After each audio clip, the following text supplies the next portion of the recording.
Welcome to Sleep Theories, the channel where we explore the fascinating and mysterious, blending the boundaries of the possible and the impossible in a soothing, reflective way.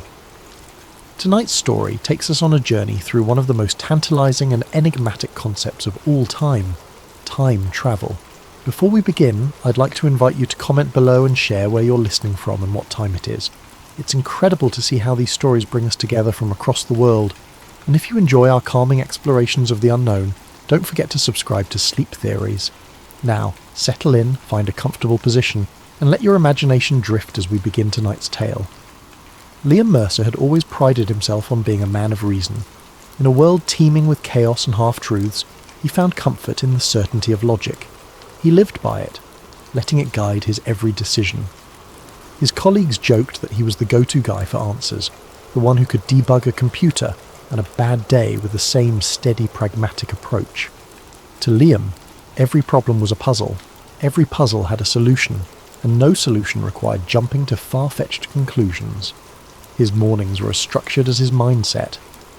Liam woke at 7 a.m. sharp to the buzz of an alarm that never once needed snoozing. He brewed a single cup of dark roast coffee, black with no sugar, just the way he liked it, and scanned the news on his tablet. World events, tech updates, local weather, everything was absorbed with the detached interest of someone who preferred facts over opinions. No drama, no conspiracies, just data. His apartment was an extension of this philosophy. Neat, efficient, and minimal. Every piece of furniture served a purpose, and every cable was neatly tucked away.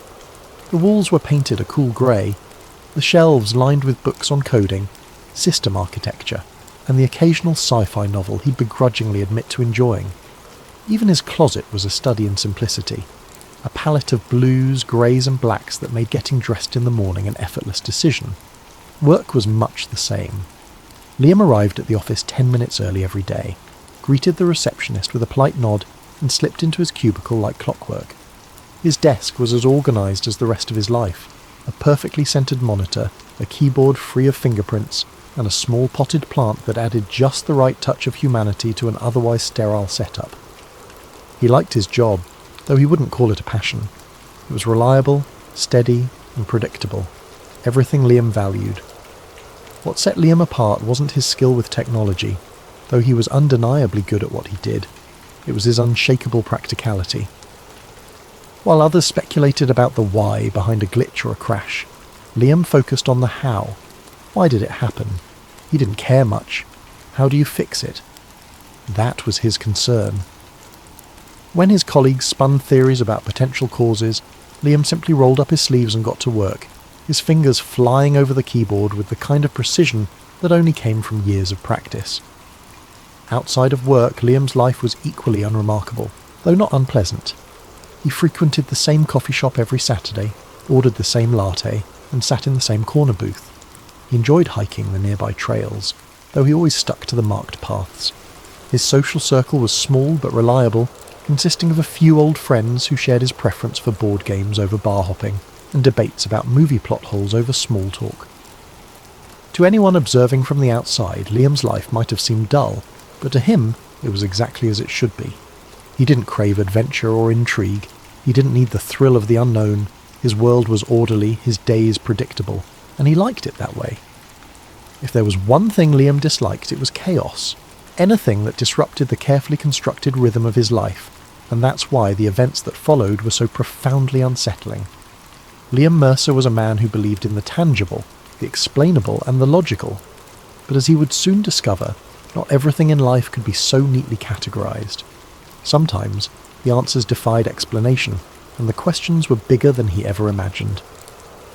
Liam's palms felt clammy as he typed, trying to maintain a facade of normalcy. He glanced at the technician, whose sharp gaze lingered on the screen for a beat too long. Liam could feel his pulse thundering in his ears, each second stretching out as if time itself were conspiring against him. He resisted the urge to wipe his hands on his jeans, knowing any sign of nervousness could draw attention. "Good," the technician said curtly, crossing his arms. "Management doesn't like delays." Liam forced a small nod and turned back to the server. He clicked through the routine diagnostic checks, his mind racing in 1,000 different directions. He couldn't unsee what he'd just uncovered. Those diagrams, the logs, the video, it was real. It had to be. Every instinct told him this wasn't just some elaborate prank or experimental concept. The level of detail, the complexity of the data. It was unlike anything he'd encountered in his years of IT work. He glanced at the technician again, his peripheral vision catching the way the man's posture was just a bit too rigid, his fingers tapping a slow rhythm against his arm. Liam kept his movements deliberate, steady, as he pretended to work through the final steps of the server repair. His internal clock told him he'd been in the room too long. Suspicion was the last thing he needed right now. "I'll need a few more minutes," Liam said, keeping his voice neutral. The encryption was layered in a way I didn't expect. The technician's brow furrowed slightly, but he didn't respond. Instead, he leaned against the doorframe, his watchful eyes never leaving Liam. The tension in the room felt suffocating, like an invisible weight pressing down on him. Liam couldn't help but wonder if the technician knew, or at least suspected, what he'd seen. As Liam finished the diagnostics, his thoughts churned. What should he do next? If he left the files alone, he might walk away without further incident. But if this information was as significant as it seemed, was it ethical, or even safe, to pretend he hadn't seen it? He wanted answers, but more than that, he wanted to ensure that whatever this technology was, it wouldn't endanger anyone. "I'll test the backup now," Liam said, his tone as professional as he could muster. He navigated to a safe, generic set of files to perform a routine integrity check. Outwardly, it appeared as though he was tying up loose ends, but inwardly, he was formulating a plan. He couldn't risk trying to extract any of the files here. He was being watched too closely. But if he could memorize key terms or details, perhaps he could research them later.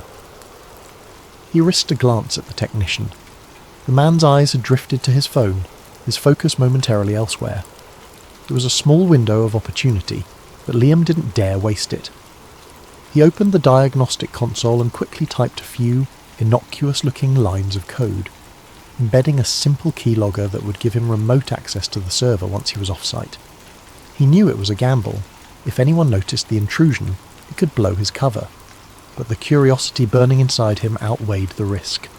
"There," Liam said, his voice steady. "The server's stable now. You shouldn't have any more issues." The technician stepped forward, glancing at the monitor. "Good. I'll need you to file a report before you leave. Standard protocol." "Of course," Liam said, already standing and gathering his tools. He kept his expression neutral, even as his mind screamed at him to leave as quickly as possible. The technician escorted him to a small office where he was handed a clipboard with a form to fill out. The questions were standard: details of the issue, steps taken to resolve it, and confirmation of the server's restored functionality. Liam filled it out meticulously, careful not to let his handwriting betray his nerves. When he handed it back, the technician skimmed it briefly before giving a curt nod. "You're clear to go," he said, gesturing toward the exit. Liam forced a smile. "Thanks, let me know if anything else comes up." The walk back through the building felt interminable. He passed through the same security checkpoints, presenting his ID and signing out as required. Every step felt heavier than the last, his stomach twisting with the knowledge of what he'd seen and what he'd done. By the time he reached his car, his hands were trembling. He fumbled with the keys, taking a deep breath to steady himself before sliding into the driver's seat. The drive home was a blur. His thoughts swirled like a storm, replaying the images on the screen, the strange terminology, the vanishing man in the video. He couldn't shake the feeling that he'd just opened a door he was never meant to see, let alone step through. And yet, part of him was exhilarated. If this technology was real, it could change everything: history, science, even the very fabric of existence. But as he pulled into the driveway of his modest apartment complex, a flicker of doubt crept in. What if someone had noticed? What if the technician had seen through his act or the keylogger was detected? He shook his head, trying to dismiss the thoughts. He had done everything carefully, methodically. There was no reason to think anyone would suspect him. Or so he told himself. As he locked the car and headed inside, Liam's eyes darted toward the street. A black sedan sat parked a few houses down, its windows tinted too dark to see through. It wasn't a car he recognised, but it could have been anyone. A neighbour, a visitor, even a passing stranger. And yet, as he climbed the stairs to his apartment, He couldn't shake the feeling that he was being watched. The rest of the day passed in a haze. Liam moved through the motions, checking the final diagnostics, closing the server panels, and gathering his tools into his worn black case. On the surface, everything appeared normal, but inside his thoughts churned relentlessly. The images of those diagrams and the grainy video of the man disappearing into thin air replayed over and over in his mind like a movie he couldn't turn off. The words temporal displacement protocols echoed in his head, accompanied by a gnawing sense of unease. He couldn't stop questioning what he'd seen. Were the files real? Were they some kind of advanced simulation or classified experiment? And if they were real, why were they stored on a server so poorly maintained that someone like him had to repair it? The whole situation felt wrong, like a puzzle where none of the pieces should fit but somehow did. Liam knew one thing for sure. What he'd stumbled upon wasn't meant for his eyes. As he exited the server room, the lab's technician gave him a curt nod, but Liam noticed the man's eyes lingered a moment too long on the flash drive peeking out of Liam's case. He quickly zipped the bag closed, offering a casual smile as if nothing were amiss. The technician said nothing, but Liam could feel the man's gaze boring into his back as he walked toward the exit. The process of leaving the lab was just as tedious as entering it. He passed through checkpoint after checkpoint, presenting his ID and signing forms at each stop. His palms were clammy, and he forced himself to remain calm, to keep his movements slow and deliberate.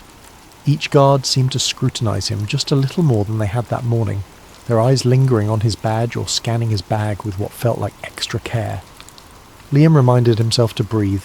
They had no reason to suspect him, no way of knowing he'd accessed the files. He had done his work, fixed the problem, and left the lab as instructed. At least, that's what it looked like. Finally, after what felt like an eternity, Liam stepped out into the crisp late afternoon air. The sun was beginning to dip below the horizon, casting long shadows across the parking lot. He inhaled deeply, the scent of rain in the distance cutting through his spiralling thoughts. His car was parked in the far corner, away from the other vehicles. As he approached it, the flash drive in his bag seemed to grow heavier, its weight pressing against his mind. Was it a mistake to take it? Should he have left everything behind and walked away?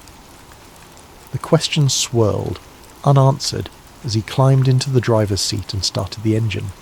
The drive home felt surreal, the hum of the car blending with the noise in his head. He replayed the events in his mind, searching for signs he might have missed. An offhand comment from the technician, the guarded glances of the security staff. Did they know? Could they suspect? Or was he simply being paranoid? Liam glanced at the flash drive resting on the passenger seat, its plastic casing catching the fading light. The small device felt like a ticking time bomb, its contents holding answers he wasn't sure he wanted. But he couldn't ignore it. Not now. Not after what he'd seen. His logical side told him to destroy it, to rid himself of the evidence and pretend none of this had ever happened. But the part of him driven by curiosity, by the need to understand, won out. By the time he pulled into his apartment complex, dusk had settled over the city. Liam parked his car in its usual spot, pausing for a moment to scan the lot. Most of the spaces were empty, the faint glow of porch lights illuminating a handful of vehicles. His eyes lingered on a black SUV parked near the entrance, its windows tinted so dark they reflected the dim streetlights. It could have been anyone's car, but something about it made him pause. He shook his head, dismissing the thought as paranoia, and grabbed the flash drive before heading inside. In the safety of his apartment, Liam set his tools down and locked the door behind him. The silence was heavy, broken only by the faint hum of his refrigerator. He stood in the entryway for a moment, clutching the flash drive in his hand before heading to his desk. His laptop sat waiting, the screen dark but ready. He hesitated, the weight of what he was about to do settling over him like a shroud. Liam placed the flash drive on the desk and stared at it, his heart pounding in his chest. The questions that had haunted him all afternoon now seemed louder, more insistent. What had he gotten himself into? And what would happen if he kept going? He didn't know the answers, but he knew one thing for certain. There was no turning back now. That night, alone in his apartment, Liam opened the files again. He pored over the data, the calculations, the logs of temporal excursions. There were entries describing experiments with objects, sending a coin or a watch back in time, observing changes in its condition. Some logs mentioned people, though the details were vague. One entry caught his attention. Subject failed to return. Possible instability in the temporal anchor. Liam shuddered, the weight of what he was reading pressing down on him. Over the next week, Liam became consumed by the discovery. He barely ate, barely slept, his mind racing with the implications of what he had found. If time travel was real, it explained so much. Historical anomalies, unexplainable artifacts, sudden shifts in technology. But it also raised terrifying possibilities. Could the government be manipulating history, altering the past to shape the future? Liam's paranoia grew. He noticed a black SUV parked outside his building for 3 consecutive nights. His phone started acting strange, random glitches and dropped calls. One evening he returned home to find his apartment door slightly ajar. Nothing seemed out of place, but he couldn't shake the feeling that someone had been there. The breaking point came when he received a package in the mail, unmarked and wrapped in plain brown paper. Inside was a single note, typed in bold letters, "Stop digging." Liam's hands shook as he stared at the words. He knew he should let it go, destroy the files and pretend he'd never seen them. But something inside him wouldn't let him walk away. The world deserved to know the truth.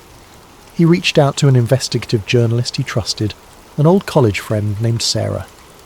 They met at a coffee shop late one night, Liam glancing over his shoulder as he handed her the flash drive. "If something happens to me," he said, his voice low, "you have to promise you'll get this out there." Sarah looked sceptical but nodded, tucking the drive into her bag. "Liam, are you sure you're okay?" she asked. "You look—" The coffee shop door opened and 2 men in suits walked in. Liam's stomach dropped. "We need to go," he whispered, grabbing Sarah's arm. But before they could move, the men approached their table. "Mr. Mercer," one of them said, his tone flat and authoritative, "we need you to come with us." Liam's mind raced, his instincts screaming at him to run, but it was too late. The men seized his arms, their grip firm but not violent. Sarah protested, but one of the men fixed her with a cold stare. "This doesn't concern you," he said. As they led Liam out of the coffee shop and into the waiting SUV, he felt a sinking dread settle over him. He didn't know where they were taking him or what they planned to do, but he knew one thing for certain. The truth about time travel wasn't just a theory. It was a secret worth killing for. And as the SUV disappeared into the night, Liam realised that some mysteries were never meant to be uncovered. Thank you for joining us tonight on Sleep Theories. Let this story serve as a reminder of how the search for truth can lead us into the unknown. May you drift off with a sense of wonder and curiosity, and may your dreams take you to places where time itself unfolds. Sleep well and sweet dreams. Jacob Grant wasn't the kind of man who sought out adventure. His life was one of quiet rhythms and unassuming contentment, a routine that offered him a sense of control in an otherwise unpredictable world. As the librarian of a quaint New England town, his days were steeped in the smell of old books and the soft hum of fluorescent lights.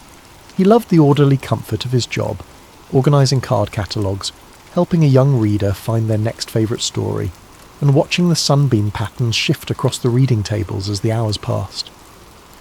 Every morning began the same way. Jacob would wake at precisely 6:30 a.m, brew a pot of coffee, and retrieve the local paper from the front porch of his small weathered home. He found a certain solace in the rustling of the pages, the way the ink stained his fingers, and the familiar cadence of small-town headlines.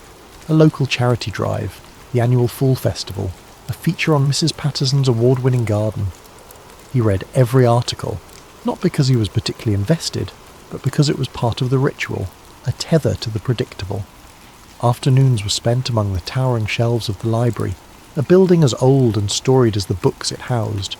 Jacob knew every corner of the place, the creak in the third step of the back staircase, the spot where the afternoon sun hit the stained glass window just right, the faint scent of mildew in the history section. He had worked there for over a decade and felt a sense of quiet pride in his role as the town's unofficial gatekeeper of knowledge.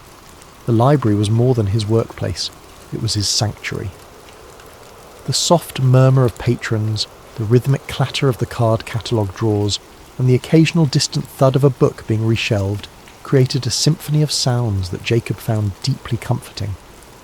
It was a place where time seemed to slow, where the chaos of the outside world could be left at the door. Jacob took great pleasure in guiding patrons through the labyrinth of stories, often recommending books he himself had loved. His eyes would light up as he described a plot twist or a particularly poetic passage, and for those brief moments his quiet demeanour would bloom into enthusiasm. Evenings were his time to unwind. After the library closed, Jacob would return to his modest home, a cosy bungalow adorned with ivy climbing its weathered brick facade. He'd prepare a simple dinner, usually something like soup or a grilled cheese sandwich, and settle into his favourite armchair with a novel. On warmer nights he might take a leisurely stroll through the quiet streets, nodding politely to neighbours who sat on their porches or walked their dogs. He loved the way the town transformed under the glow of the streetlights, the way the stillness of the night amplified the sound of his footsteps on the pavement. Jacob's weekends were equally unremarkable, filled with small pleasures that he had come to cherish. A Saturday morning visit to the farmer's market for fresh produce, an afternoon spent tinkering with the old clock in his living room, a hobby he had picked up from his late grandfather. Sundays were for church, not out of deep religious conviction, but because he enjoyed the sense of community and the familiar rhythm of the service. He wasn't lonely, not exactly. Jacob had friends, though his relationships were more cordial than close. He preferred to keep people at arm's length, finding comfort in the solitude that allowed him to retreat into his thoughts and his books. He was the kind of man who blended into the background, who was known but not truly known, a reliable fixture in the town but never the centre of its stories. And yet there was a part of Jacob that yearned for something more, though he rarely acknowledged it. Sometimes as he walked through the quiet town or shelved books in the library, he felt a faint tug of curiosity, a whisper of longing for something beyond the predictable. It wasn't dissatisfaction exactly, but an itch he couldn't quite scratch, a sense that there might be more to the world than the comfortable bubble he'd built for himself. Jacob didn't think of himself as the adventurous type. He didn't chase after excitement or seek out the unknown. But life has a way of finding you when you least expect it, of pulling you into the extraordinary when you're content to remain in the ordinary. Jacob Grant's quiet, predictable life was about to be turned upside down, and he had no idea how much everything was about to change. It began on a chilly autumn afternoon. The air was crisp, the kind that made the leaves crunch underfoot as Jacob walked to work. He had always loved the quiet charm of his town, with its cobblestone streets and ivy-covered buildings. It was the kind of place where everyone knew everyone else, where secrets were few and far between, or so he thought. That day, as he arrived at the library, he found a small, unmarked package sitting on the steps. It was plain, wrapped in brown paper with no return address, and his name was scrawled across it in uneven handwriting. Frowning, Jacob picked it up, his fingers brushing against the coarse paper. He assumed it was a donation. People often dropped off books for the library, but something about this package felt different. Curiosity burned brighter than caution as Jacob carefully carried the package to the library's back office, a dimly lit room cluttered with forgotten tomes and dusty archives.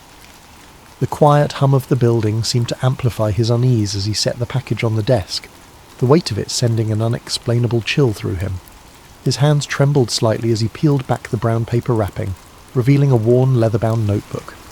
Its age was evident, the edges frayed, the leather cracked in places. The faint outline of an eagle clutching an unfamiliar insignia was embossed on the cover, faded but unmistakably deliberate. It wasn't any symbol Jacob had seen before, and its presence seemed to carry an unspoken gravity. Tucked into the front of the notebook was a folded piece of paper. The words scrawled across it in bold, uneven letters sent a shiver down his spine. "Do not ignore this." Jacob stared at the message for a long moment, his breath shallow. His first instinct was to laugh it off, to tell himself it was some elaborate prank. But there was something about the notebook, its weight, its smell, the tangible history that radiated from it, that made the warning impossible to dismiss. Taking a steadying breath, he unfolded the notebook's brittle cover and began flipping through its pages. What greeted him was a chaotic maze of handwritten notes, precise diagrams, and what appeared to be official documents. The handwriting varied in style and intensity, some pages neatly scripted, others frantic and scrawled as though written in haste. Many of the documents bore stamps and seals. top secret, classified, and eyes only were repeated throughout. Jacob felt his pulse quicken. These weren't the kind of words you found in old notebooks left lying around. As he scanned the pages, certain terms leapt out at him like fragments of a dark puzzle. Operation Paperclip, V2 rockets, biological warfare research, intelligence collaboration. Diagrams of rockets and chemical compounds were interspersed with lists of names, some neatly typed, others scratched into the margins as though added later. The notes told a story, a fragmented, haunting story about an operation conducted by the US government in the shadow of World War II. Jacob leaned closer, his fingers tracing over faded ink as he pieced together what the notebook described. According to the notes, Operation Paperclip was a covert program orchestrated in the late 1940s. Its aim was to recruit German scientists, engineers and technicians, many of whom had worked for the Nazi regime.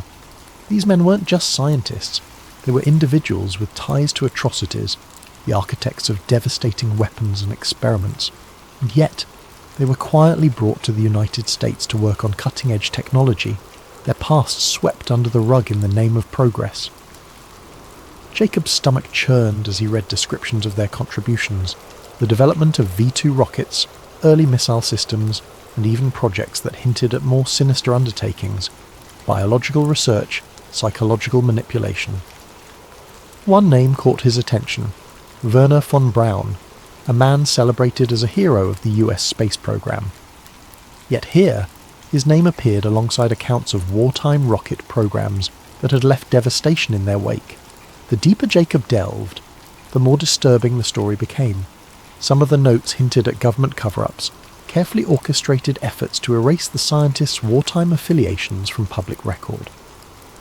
There were references to fabricated employment histories, falsified immigration papers, and the relocation of families to quiet towns where their pasts would go unnoticed.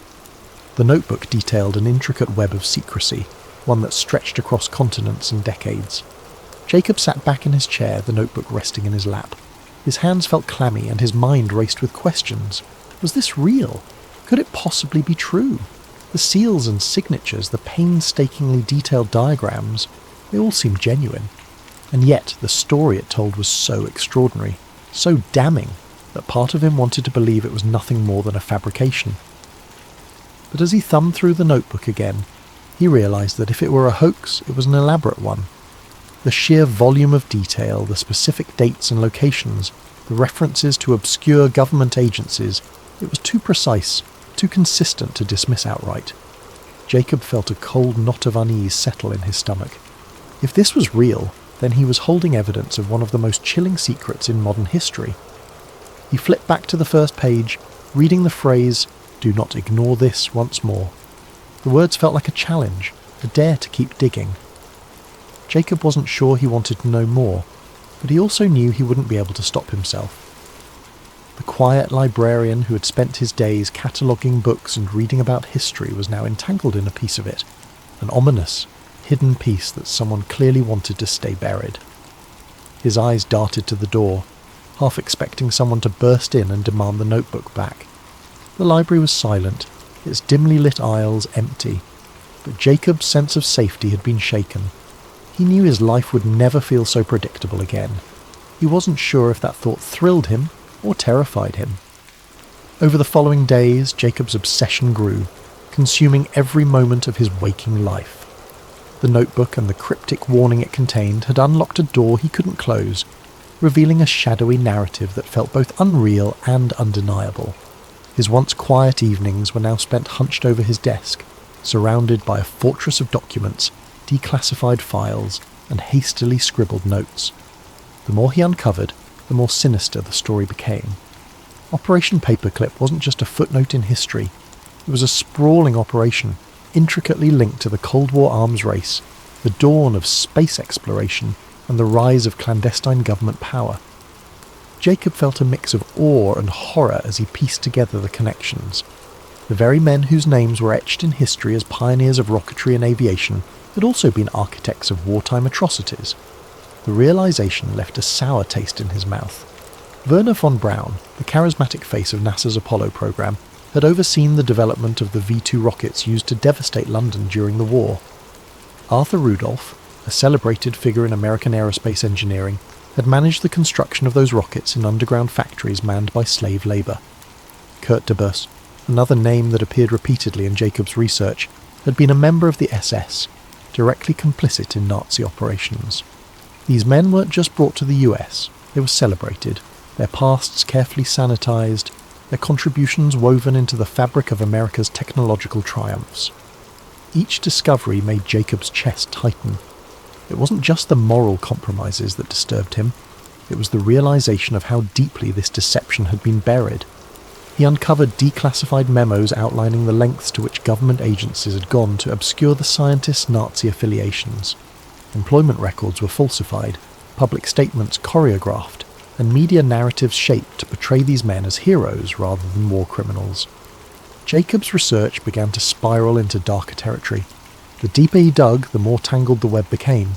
He found references to other classified projects connected to Paperclip, projects with vague, ominous names like Operation Bluebird and MK Ultra. These weren't just scientific endeavours, they were experiments in psychological manipulation, mind control and chemical warfare. The implications were staggering. How much of what he thought he knew about post-war America had been carefully constructed lies? And then there was the black sedan. At first, Jacob had dismissed it as coincidence, a neighbour's visitor perhaps, or a passing delivery driver. But as the days went on, the car's presence became harder to ignore. It appeared at odd hours, parked across the street or a few houses down, its dark windows impenetrable. Sometimes he thought he saw movement inside, a faint flicker of a shadow shifting in the driver's seat, but every time he tried to approach, the car would start up and drive away. Jacob's unease turned to paranoia. He began checking his locks twice, then 3 times before going to bed. He closed the curtains earlier each evening, afraid of what, or who, might be watching from the street. His nights became restless, haunted by the voice on the phone and the suffocating sense that he was being monitored.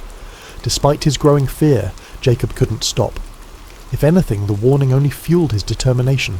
Someone wanted him to stop digging, which meant he was onto something important. He dove deeper into government archives, poring over obscure academic papers and forgotten journalistic exposés. He even began visiting the homes of retired academics and journalists, trying to piece together the fragments of suppressed stories.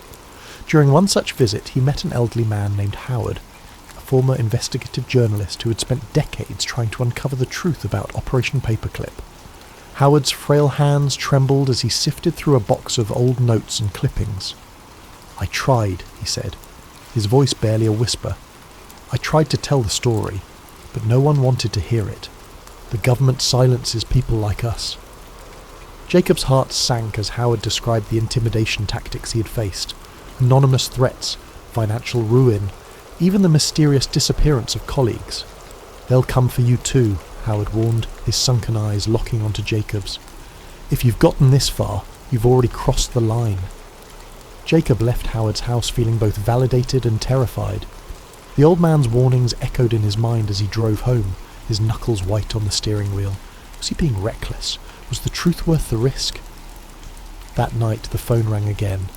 Jacob hesitated before answering, his hand hovering over the receiver as dread coiled in his chest. Finally he picked up, his voice trembling.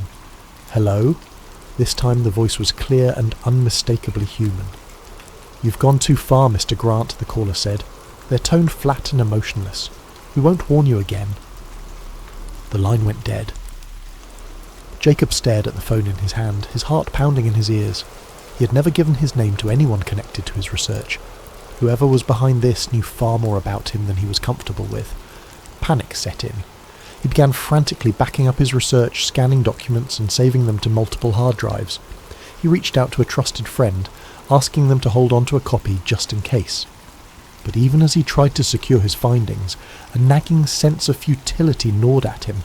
He was up against forces far more powerful than he could comprehend, let alone fight. The next morning, the black sedan was gone.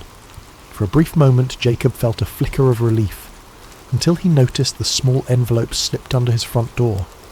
His hands shook as he opened it, revealing a single sheet of paper. Typed in bold letters were the words, "This is your last chance." Jacob sat down, the weight of the message crushing him. He realised he had 2 choices. stop everything, destroy his research, and return to his quiet life, or push forward, knowing full well the danger that awaited. He stared at the notebook on his desk, its pages a silent challenge. In the end, Jacob chose truth over safety. 2 nights later, Jacob vanished. His home was left undisturbed, the lights still on, a mug of tea cooling on the kitchen counter. The notebook was gone, as were the files he had collected. The only clue to his fate was a faint tyre track in the gravel outside his home, leading into the dark. Jacob's disappearance would never be investigated. To the world, he was just another librarian who had quietly slipped away. But those who knew him best whispered of the secrets he'd uncovered, of the lengths he had gone to expose the truth. In the weeks that followed, whispers began to circulate in the town. Some said Jacob had simply left, tired of his quiet life. Others believed he had uncovered something dangerous, something that had cost him his freedom, or worse. The truth, like the secrets he had uncovered, remained hidden in the shadows. Thank you for joining us tonight on Sleep Theories. Let this story of secrets and disappearances remind us of the mysteries that linger in the corners of history, waiting to be uncovered. Sleep well, and may your dreams be filled with wonder and curiosity. Sweet dreams. Welcome to Sleep Theories, the channel where we explore some of the most intriguing ideas and conspiracies in a calming and reflective way, perfect for winding down and drifting off to sleep.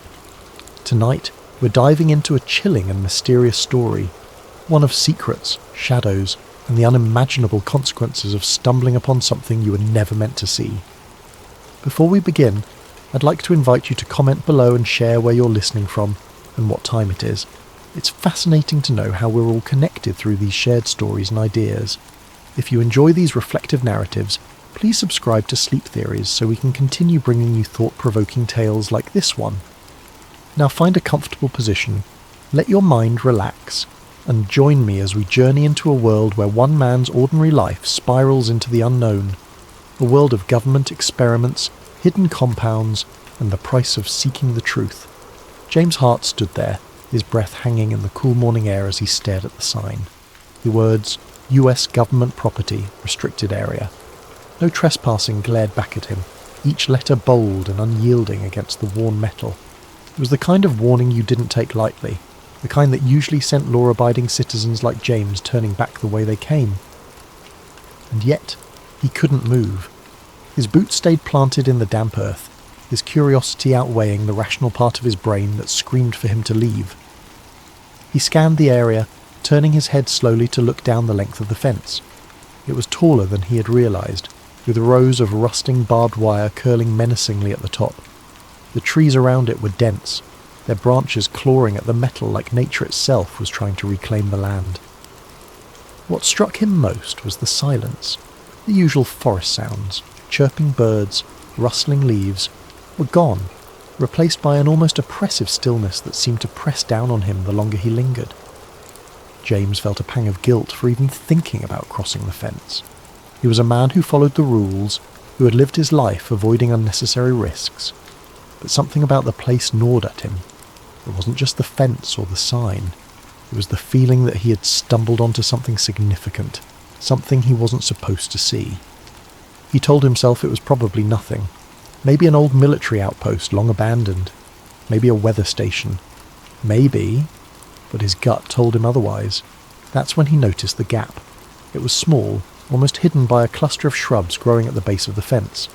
James wouldn't have seen it if the sunlight hadn't caught the glint of metal where the barbed wire had been cut. The gap was jagged, as though whoever had made it hadn't cared much for precision. It looked fresh, too. Bits of the metal fencing still clung to the ground, as if it had been forced apart recently. He stepped closer, his heart beginning to pound. The gap didn't look like an official entrance. It looked unauthorized, like someone else had been here, someone who wasn't supposed to be. The thought made James hesitate, a chill running down his spine. If someone had cut their way in, they'd done so for a reason, and if they'd gone to that much trouble, whatever lay beyond the fence was likely worth hiding, or discovering. James knelt down, brushing a hand over the torn edges of the wire. His fingers trembled slightly as he touched the cold, sharp metal. He glanced around, half expecting to see a patrol or hear the bark of a guard dog. but the forest remained silent.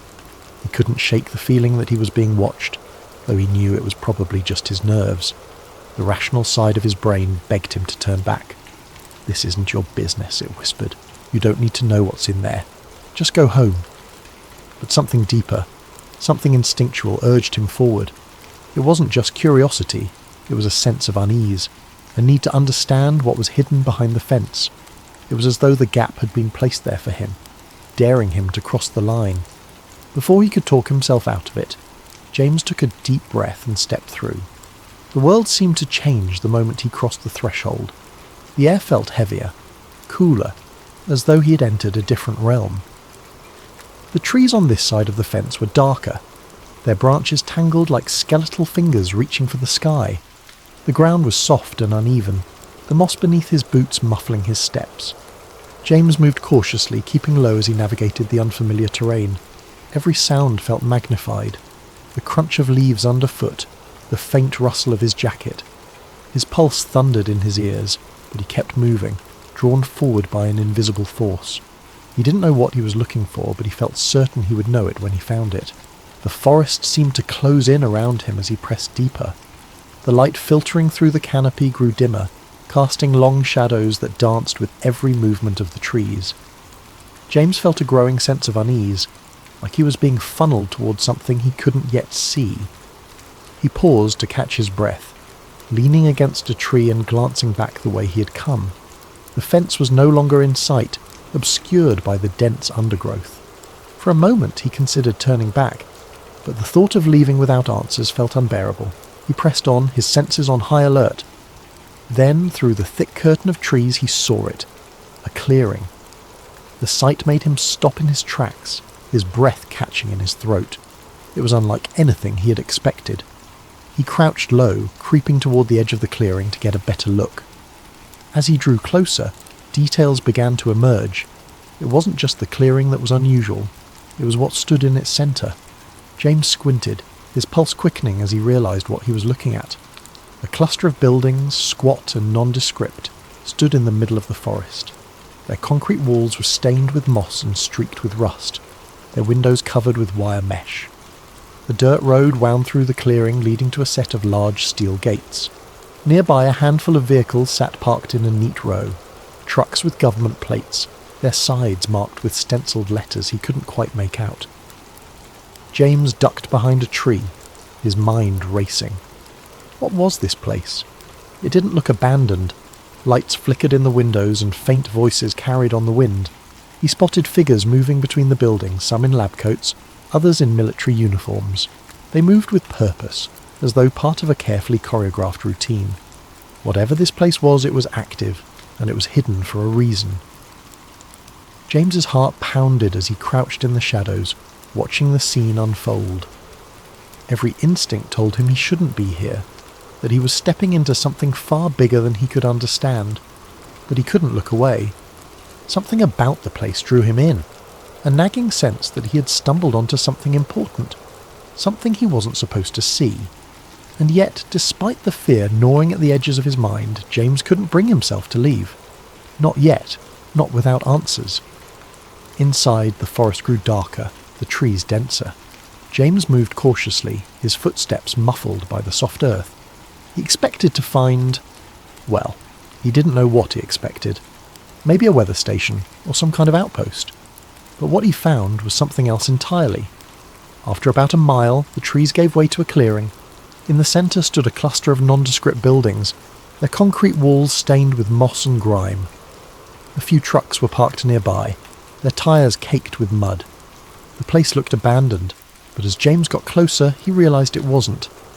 Lights flickered behind the windows and faint voices carried on the wind. James crouched behind a tree, his heart pounding. What was this place? He watched for a while, trying to make sense of what he was seeing. People in lab coats walked between the buildings, carrying files and equipment. Soldiers patrolled the perimeter, their rifles slung casually over their shoulders. It looked like something out of a spy movie, and James couldn't shake the feeling that he had stumbled onto something he wasn't supposed to see. That night, James couldn't sleep. The events of the day replayed endlessly in his mind, the scene at the facility refusing to fade into the background. Every time he closed his eyes, He saw the soldiers again, their movements precise, their presence unnervingly authoritative. Research facilities didn't have armed guards, especially not in the middle of nowhere, and certainly not guards who seemed so vigilant, so ready for trouble. He tossed and turned, trying to rationalise what he'd seen. Maybe it was a military outpost, some kind of training site or a storage depot for sensitive equipment. But that didn't explain the secrecy, the barbed wire fence, or the sense of isolation. It was as if the place was deliberately hidden from the world, tucked away where no one would think to look. He told himself he was overthinking it, that his imagination was running wild. Yet the image of the soldiers lingered, refusing to let him find peace. By morning, his curiosity had turned into something stronger, a need to know. He couldn't just leave it alone, not after what he'd seen. His rational mind warned him against going back, but a deeper part of him, the part that craved answers, overruled the hesitation. He decided to return, this time more prepared. James gathered his old pair of binoculars and a camera he hadn't used in years, stuffing them into a worn backpack. He threw on his hiking boots and jacket, telling himself it was just another day exploring the woods. If anyone asked, he was just a curious hiker with a camera, documenting the beauty of the forest. But in his gut, he knew this wasn't a casual outing. He was crossing a line, stepping further into something he didn't fully understand. When he reached the gap in the fence, the forest was eerily quiet. The usual hum of birdsong and rustling leaves seemed muted, as though the woods themselves were holding their breath. James crouched low as he slipped through the gap, his senses on high alert. Every sound, every shadow felt amplified, his heartbeat thudding in his chest like a drum. He followed the same path as before, weaving through the dense undergrowth until the clearing came into view. The facility was just as he had left it, its squat buildings clustered together like silent sentinels. The guards were there too, patrolling the perimeter with methodical precision. James found a spot where the trees provided cover, settling in with his binoculars. At first it was uneventful. Trucks came and went, their drivers unloading crates and disappearing into one of the larger buildings. James adjusted the focus on his binoculars, trying to make out the stenciled letters on the side of the crates, but the angle was wrong. He snapped a few photos anyway, hoping they might reveal more later. Hours passed, and James was beginning to think this trip might have been a mistake. He was cold, his legs were cramped from crouching, and his nerves were fraying from the constant vigilance. He was about to pack up and leave when something caught his eye. A small group of people emerging from one of the buildings. He froze, lifting the binoculars to his eyes. At first it looked like more workers or guards, but then he saw the man. Unlike the others, he wasn't wearing a uniform or a lab coat. He looked like an ordinary civilian, his clothes rumpled and his posture defeated. He was flanked by two guards, their hands gripping his arms as they marched him across the clearing. James's breath hitched as he adjusted the focus. The man's hands were bound behind his back, and his face was pale, almost ghostly. There was a hollow look in his eyes, a mixture of fear and resignation that sent a chill down James's spine. He watched as the man turned his head, glancing over his shoulder as if searching for a way out, or perhaps for someone who might come to his aid. The guards didn't give him a chance to hesitate. One of them shoved him roughly, forcing him to quicken his pace. James followed their movements through the binoculars, his grip tightening as they approached a building with heavy steel doors. The building was unlike the others. Its walls were reinforced, its windows small and barred. It radiated an aura of foreboding, as though it held secrets too dangerous to escape. The guards stopped in front of the doors, one of them stepping forward to punch a code into a keypad. James watched as the doors slid open with a low mechanical hum. For a moment the man hesitated, his body stiffening as though he might resist. But the guards didn't give him a choice. They shoved him inside, the doors sealing shut behind them with a finality that sent a shiver through James. He lowered the binoculars, his mind racing. Who was that man? Why was he being treated like a prisoner in what was supposed to be a government facility? Nothing about this made sense. James felt a surge of unease, the questions piling up faster than he could process them. He had stumbled onto something much bigger than he had imagined, something that felt wrong in every possible way. He debated leaving, retreating to the safety of his normal life, but as he crouched there in the shadows, watching the facility from a distance, he knew he couldn't walk away. Not yet, not without answers. James's stomach turned. Whatever was happening here, it wasn't normal. He knew he should leave it alone, but he couldn't. He spent the next week digging for information, searching the internet for any mention of a government facility near his town. He found nothing. No maps, no records, not even a rumour. But James wasn't ready to give up. The questions gnawed at him, consuming his thoughts and erasing the boundaries of his once quiet life.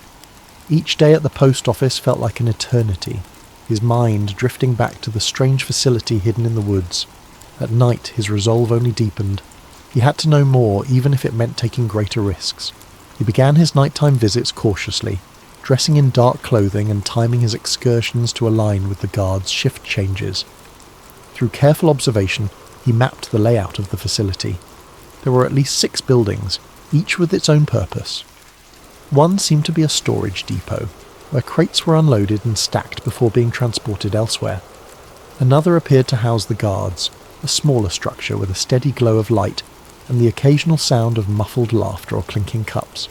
But it was the larger, heavily fortified building, the one with the steel doors, that intrigued him most. It exuded an air of secrecy that demanded further investigation.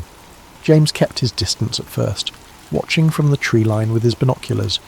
He noted the times of deliveries, the duration of guard patrols, and the comings and goings of people in lab coats. His camera captured grainy images of crates being unloaded, their labels too obscured to read clearly. He studied the way the guards moved, the blind spots in their patrols, and the weak points in the facility's perimeter. With each visit he inched closer, his confidence growing alongside his determination. One night, James found himself crouched behind a row of bushes, no more than 20 feet from one of the buildings. A single window was left slightly ajar, allowing faint voices to drift into the night air. He strained to listen, his heart pounding as he caught fragments of a conversation. Latest subject showed increased resistance, one voice said, firm and clinical. We'll adjust the dosage tomorrow, another replied, colder, more detached. James froze, his mind racing. What subject? What dosage?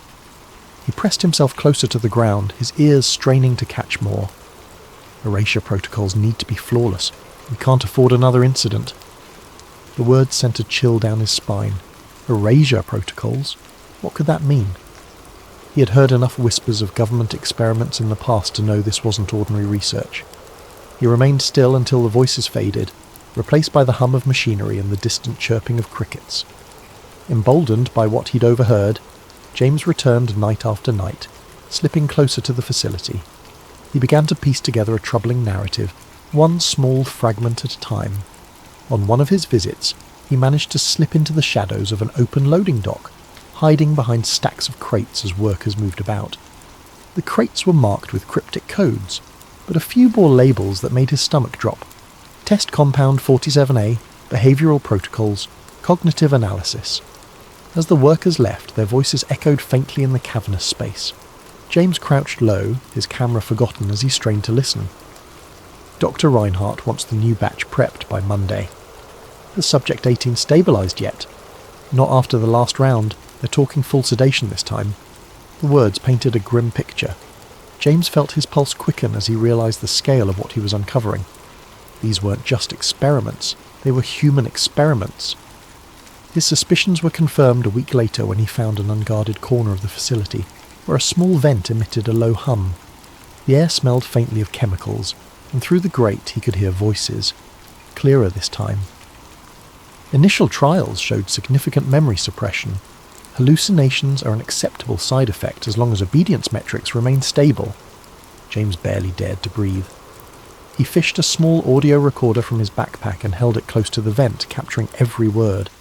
The voices continued, their tone cold and detached, as though discussing a set of tools rather than human lives.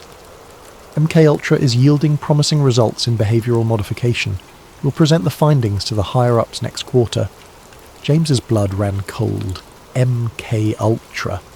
He had read the name before in conspiracy forums, but he'd always dismissed it as exaggerated speculation. Yet here it was, spoken aloud in the dead of night, in a hidden facility guarded like a fortress. The pieces began to fall into place. The mind control experiments, the forced drug trials, the psychological manipulation, It wasn't just a theory, it was real, and it was happening right here, in the woods he had hiked so many times before. Driven by a mix of horror and determination, James began to push his limits. He found an unlocked utility shed near the facility, a cluttered space filled with tools and discarded paperwork. In the dim light of his flashlight, he discovered a stack of files that appeared hastily stashed. He flipped through them, his heart pounding as he read terms like hypnotic induction, psychoactive administration, and neurological reprogramming. One file stood out. It contained a list of names, some crossed out, others annotated with cryptic notes. One name was circled with the words Phase 3, Complete Erasure, scrawled in the margins. James stared at the page, his hands trembling. These weren't just experiments. They were controlling people, erasing their memories, turning them into... what? He didn't know, but the implications were too terrible to ignore. It wasn't long before James became a regular visitor to the facility, slipping past guards and documenting everything he could. He sketched crude maps, took photos of documents and buildings, and recorded snippets of conversations. Each night he returned home with more evidence, his small apartment becoming a chaotic archive of secrets. But the closer he got to the truth, the more the weight of his discovery began to press down on him. He knew he was walking a dangerous line. The facility was guarded for a reason, and the people running it clearly had no intention of letting their secrets escape. Yet James couldn't stop. He was driven by a need to expose what he'd found, to pull back the curtain on a conspiracy that had remained hidden for too long. He didn't know it yet, but his time was running out. But James made a mistake. On his final visit to the mysterious facility, James's growing confidence got the better of him. It was late, the forest cloaked in the thick silence of the night. He had planned this visit meticulously, timing his movements with the guards' rotations and using every shortcut he'd learned over weeks of careful observation. This time, he was determined to get inside the main building, the one with the steel doors and faint flickering lights that seemed to pulse with a sinister rhythm. He slipped through the gap in the fence as he had done before, his heart pounding in his chest. Armed with a flashlight, a notebook, and a new camera, James crept closer to the structure. As he approached the building, he noticed a delivery truck parked near the loading dock. Its back was open, revealing rows of metal crates with cryptic labels. He crouched low behind a stack of barrels, taking photos of the crates, hoping the camera's silent shutter wouldn't betray him. But then he heard it, a sharp crack, the unmistakable sound of a branch snapping underfoot. His body froze as the beam of a flashlight swept through the darkness, illuminating the area just feet from his hiding spot. A guard's voice broke the silence, gruff and alarmed. "Who's there?" Panic surged through James. He bolted, his boots pounding against the forest floor as he darted back toward the fence. The shouts of the guards followed him, along with the heavy thud of their boots as they pursued him. His breath came in ragged gasps, his chest burning as he pushed himself harder, faster. But the guards were trained, and they were gaining on him. He felt the impact before he saw it, a crushing weight against his side as one of the guards tackled him to the ground. His camera skittered across the dirt, landing out of reach. A second guard grabbed his arms, pinning him as he struggled. "Don't move!" one of them barked, his voice cold and commanding. James's mind raced, scrambling for an explanation, an excuse, anything that might save him. But no words came. He was yanked to his feet, his wrists bound tightly with a rough rope, and dragged toward the facility. The camera, his notebook, and any shred of evidence he'd gathered were confiscated, leaving him defenseless. Inside the compound, James was shoved into a small, dimly lit room. The walls were concrete, the air stale and suffocating. A single overhead light buzzed faintly, casting harsh shadows that seemed to dance menacingly on the walls. He sat in a metal chair, his wrists still bound, as a man in a dark suit entered the room. The man's face was expressionless, his eyes cold and calculating. "Who are you?" the man demanded, his voice sharp and clipped. James swallowed hard, his mouth dry. I'm no one. I was just hiking. I got lost." "Don't lie to me," the man interrupted, slamming a file onto the table. Papers spilled out, some of them familiar to James. Copies of photos he'd taken, sketches of the facility's layout, and notes he'd written about what he'd overheard. The sight of them made his stomach drop. "How did you find this place?" the man continued. "Who else knows about it?" James stammered, trying to come up with a plausible explanation, but his mind was blank. He could feel the intensity of the man's gaze, like a spotlight boring into his very soul. "I swear I didn't tell anyone," James said, his voice trembling. "I don't even know what this place is." The man leaned in closer, his face mere inches from James's. "And you never will." Before James could respond, a guard entered the room carrying a syringe. James's eyes widened, his pulse spiking as he realized what was about to happen. "No! Wait!" he shouted, struggling against the restraints, but it was no use. The needle pierced his arm, and within moments the world around him began to blur and fade. The last thing he saw was the man in the suit, his expression unreadable as darkness consumed him. When James woke up, he was lying in his own bed. At first, he thought it had all been a dream. The sunlight streaming through the window, the familiar hum of his apartment, all of it felt so ordinary, so normal. But as he sat up, his head spinning, a wave of unease washed over him. His camera was gone. So were his notes, his photos, his sketches, every piece of evidence he had painstakingly collected. Even his phone, which he had kept locked and secure, had been wiped clean. There were no messages, no photos, no browser history. It was as if the last few weeks had been erased entirely. James stumbled to the bathroom, splashing cold water on his face. But when he looked at himself in the mirror, he noticed something strange. A faint bruise on his arm, right where the needle had gone in. The sight of it sent a chill down his spine, confirming that what had happened wasn't just a bad dream. Over the following days, James tried to piece together what had happened, but his memories felt fragmented, like a puzzle with missing pieces. He could recall the facility, the guards, the files marked MK Ultra, but there was a strange emptiness in his mind, as though something had been taken from him.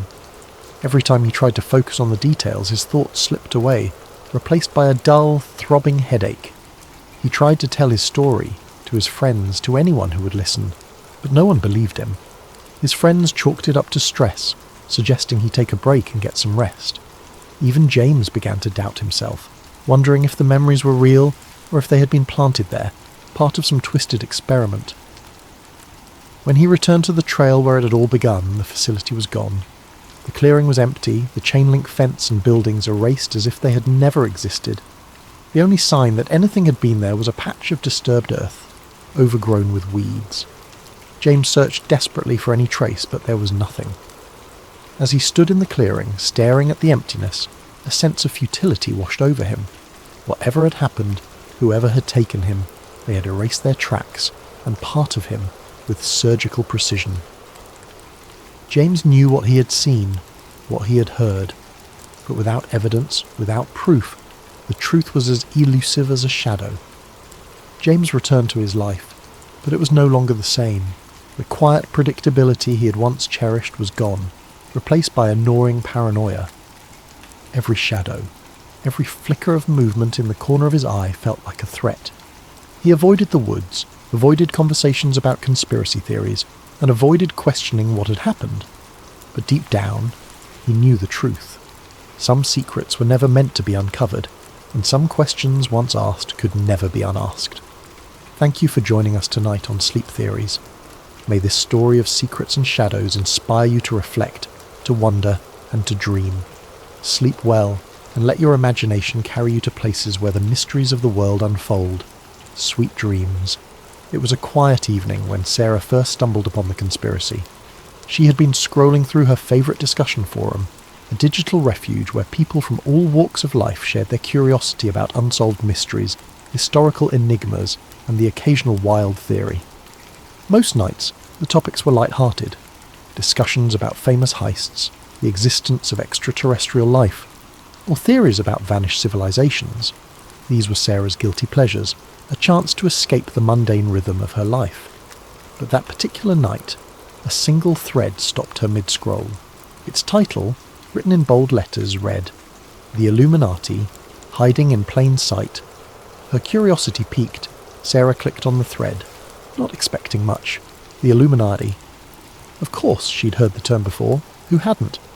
It was a word that seemed to exist on the fringes of mainstream culture, whispered about in pop songs, joked about on late-night talk shows, and hinted at in the cryptic hand gestures of celebrities.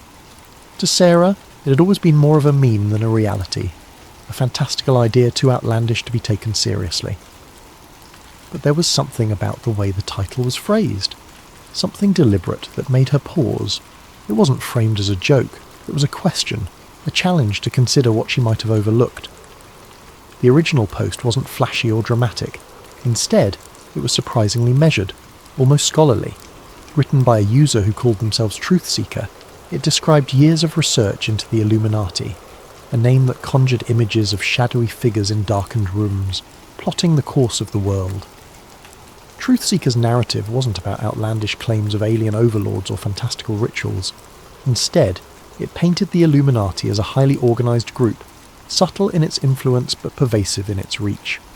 According to Truth Seeker, the Illuminati wasn't just a relic of history, a secret society born in 18th century Bavaria. It was alive and well, wielding immense influence over politics, entertainment, finance, and global events. Sarah was sceptical, of course. She'd heard conspiracy theories before, and most of them fell apart under scrutiny. But something about Truth Seeker's approach caught her attention.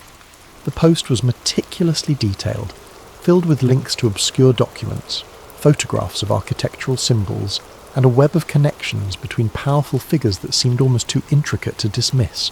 This wasn't a haphazard collection of wild accusations. It was a narrative woven with care, each piece of evidence presented as an invitation to dig deeper. Truth Seeker began with history, grounding their argument in facts that Sarah could verify. The Illuminati, they explained, was founded in 1776 by Adam Weishaupt, a Bavarian professor of canon law. Originally, it was an intellectual movement, a society of thinkers and visionaries dedicated to the ideals of reason, science, and freedom from oppressive institutions. Weishaupt's vision was noble, even radical for its time. But according to Truth Seeker, the organization's original purpose was eventually corrupted. Over the years, the Illuminati transformed from a society of enlightenment into a clandestine group focused on one goal: power. The post continued, outlining how the Illuminati supposedly dissolved in the late 18th century after being outlawed by the Bavarian government. But Truth Seeker claimed that this was only the official story. In reality, the group had simply gone underground, adapting to the changing world while maintaining its grip on the levers of influence. Truth Seeker pointed to connections between the Illuminati's symbols and modern institutions: the all-seeing eye on the US dollar bill, the pyramid, the number 13. To Sarah, these connections initially seemed coincidental, but the way Truth Seeker laid them out made her second-guess her assumptions. The post didn't stop at symbols. Truth Seeker provided photos of famous landmarks adorned with strange recurring patterns, triangles hidden in cathedral windows, sunbursts carved into government buildings, and intricate mosaics in corporate logos. Truth Seeker described these as breadcrumbs, symbols left in plain sight as a form of control or even mockery. The idea was unsettling. Were these designs meaningless, or had she been blind to a hidden language her whole life? The deeper Sarah read, the more she began to question her own perceptions. Truth Seeker mentioned specific events in history, revolutions, economic collapses, wars, that seemed, when viewed through this lens, to follow a disturbing pattern. Powerful figures across centuries, from monarchs to billionaires, were linked by their affiliations, their philanthropy, or their mysterious public statements. Truth Seeker hinted at a shadow network, invisible yet omnipresent, orchestrating the rise and fall of leaders, the ebb and flow of economies, and even the cultural shifts that defined generations. By the time Sarah reached the end of the post, she felt a strange mix of skepticism and intrigue. Truth Seeker's parting words echoed in her mind. The truth is hidden in plain sight. Don't dismiss the signs. Look closer. That night, as she tried to sleep, Sarah found herself replaying moments from her own life. Had she ever noticed symbols in her city? Had a celebrity interview or a corporate logo ever struck her as odd?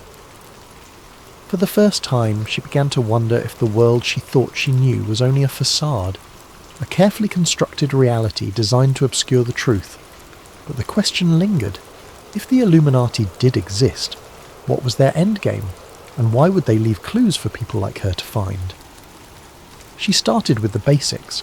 The Illuminati, she learned, was founded in Bavaria in 1776 by a man named Adam Weishaupt. Weishaupt was a professor of canon law and philosophy, a man disillusioned by the grip of religious dogma and authoritarian rule. His vision for the Illuminati was radical for its time, an intellectual movement of thinkers who would promote reason, science, and freedom from oppressive institutions. They called themselves the Enlightened Ones, and their goal was to illuminate the path to a freer, more just society. But as Sarah dug deeper, she began to uncover accounts that painted a much darker picture of the group's evolution.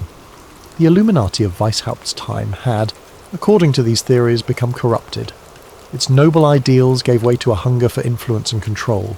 Some claim the group had infiltrated powerful institutions, governments, banks, religious organisations, not to reform them, but to manipulate them from within. This wasn't just a society of intellectuals anymore. It was, if the conspiracy held any truth, a shadow government shaping the world to its will. As Sarah delved deeper into her research, she began to notice patterns. There were recurring symbols, the all-seeing eye, the pyramid, the number 13, appearing in places that seemed almost deliberately mundane. She found these motifs in the design of the US dollar bill, with its iconic eye atop an unfinished pyramid, accompanied by the words Annuit Coeptis and Novus Ordo Seclorum. A new order of the ages, she thought, tracing the Latin with her finger. Was it really just an artistic choice, or was it a hidden message? Sarah began to see these symbols everywhere. Pop culture was teeming with them, tucked into the corners of music videos, subtly woven into the lyrics of songs, and even hinted at in blockbuster movies. A popular singer holding their hands in a triangle during a concert, a fleeting shot of an eye in an otherwise unrelated ad, a pyramid-shaped stage design. It was almost as if the clues were hiding in plain sight. At first she dismissed them as coincidences, but the more she found, the harder it became to ignore. What struck her most was the consistency of these symbols across time and media. How could something so specific appear in both ancient architecture and modern music videos? Sarah started to wonder if there was a deliberate effort to leave these marks behind, like breadcrumbs leading curious minds to a hidden truth. One night, Sarah decided that her digital rabbit hole wasn't enough. The information she found online, while intriguing, was fragmented, often drowned in speculation or outright fabrication. She needed something more tangible, something rooted in history. So she took her research offline, visiting her local library in search of answers. The library was a quiet refuge, its walls lined with books that seemed to carry the weight of centuries. Sarah wandered through the aisles, pulling volumes on secret societies, conspiracy theories, and historical accounts of clandestine organisations. Most of the material she found dismissed the Illuminati as a myth, a product of overactive imaginations and a culture drawn to the dramatic. Yet, hidden among the more sceptical tomes, she discovered older texts that seemed to hint at something else entirely. These older texts weren't written as fanciful fiction or modern musings. They read like documentation, historical accounts of shadowy cabals and secret gatherings that predated Weishaupt's Enlightened Ones. One book, its cover faded and edges frayed with time, described gatherings of powerful individuals in candlelit chambers where decisions were made that would alter the course of history. Another referenced symbols and codes used by secret societies to communicate across vast distances, ensuring their influence remained undetected. These accounts were sparse, fragmentary, but they carried a weight of authenticity that sent shivers down Sarah's spine. The most intriguing discovery was a collection of letters, reprinted in one of the books, that purportedly belonged to a member of the Illuminati. The letters spoke of plans to infiltrate key institutions and manipulate public opinion. Phrases like, "the masses must not know," and "the time is near," stood out, haunting in their simplicity. While the authenticity of these letters was debatable, they felt eerily consistent with the modern theories Sarah had been reading.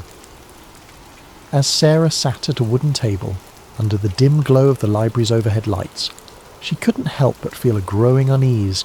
The idea of the Illuminati as a puppet master pulling the strings of society seemed far-fetched, but the patterns, the symbols, the connections, could they really all be coincidence? She thought about the monuments and buildings she passed every day, wondering how many of them bore marks she'd never noticed. She thought about the news, the music, the movies that filled her life. Were they subtly guiding her thoughts and perceptions without her even realizing it? For the first time, Sarah began to wonder if she had already been a part of the narrative all along, an unwitting participant in a grand hidden design. And if that were true, who was writing the script? As the weeks passed, Sarah's obsession deepened, weaving itself into the fabric of her everyday life. She couldn't drive to work without scrutinizing the logos on billboards or storefronts, searching for hidden meanings in their designs.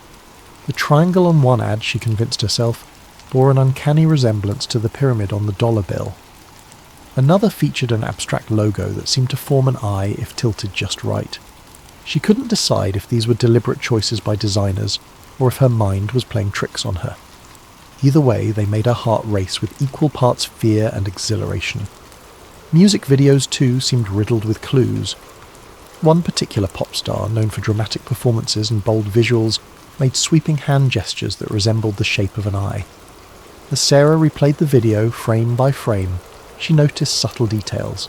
Symbols etched into the background props, a flickering triangle that appeared for only a split second, lyrics that seemed to echo the same message she'd seen online. It's all connected. Even her conversations with friends started to feel suspicious.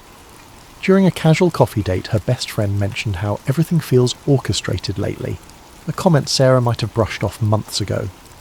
Now, it struck her as significant.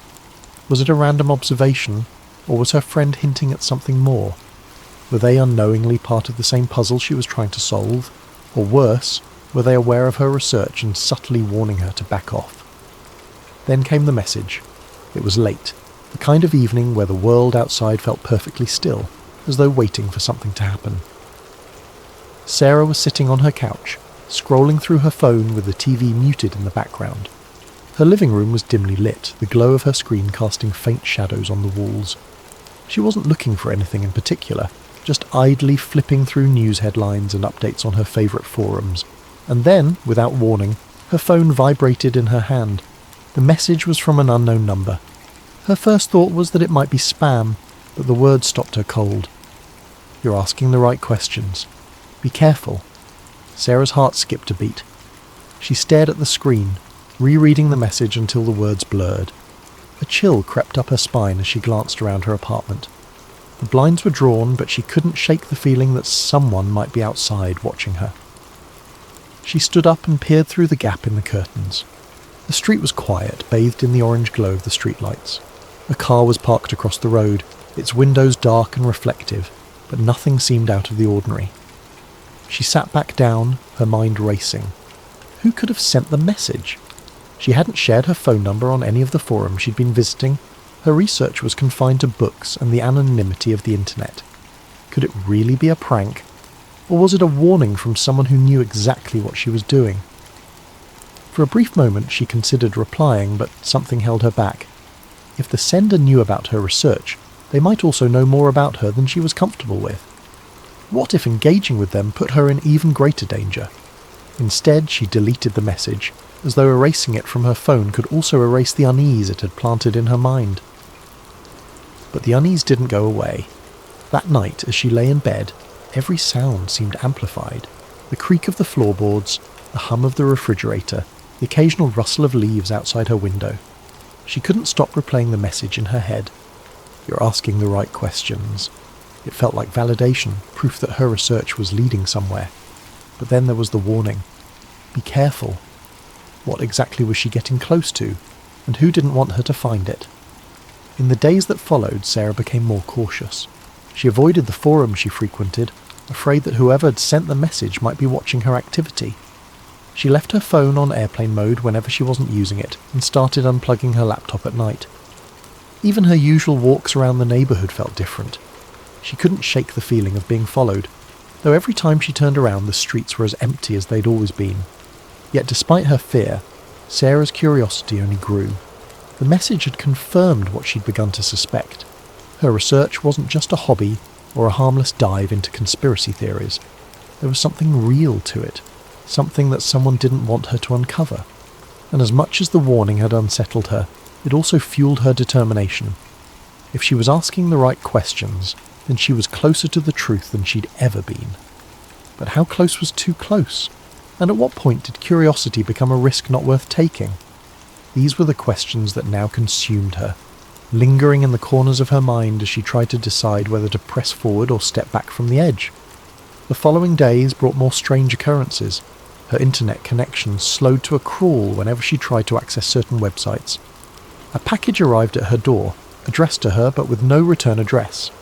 Inside was a single piece of paper with a cryptic message. The truth is hidden in the light. Sarah began to feel like she was being watched.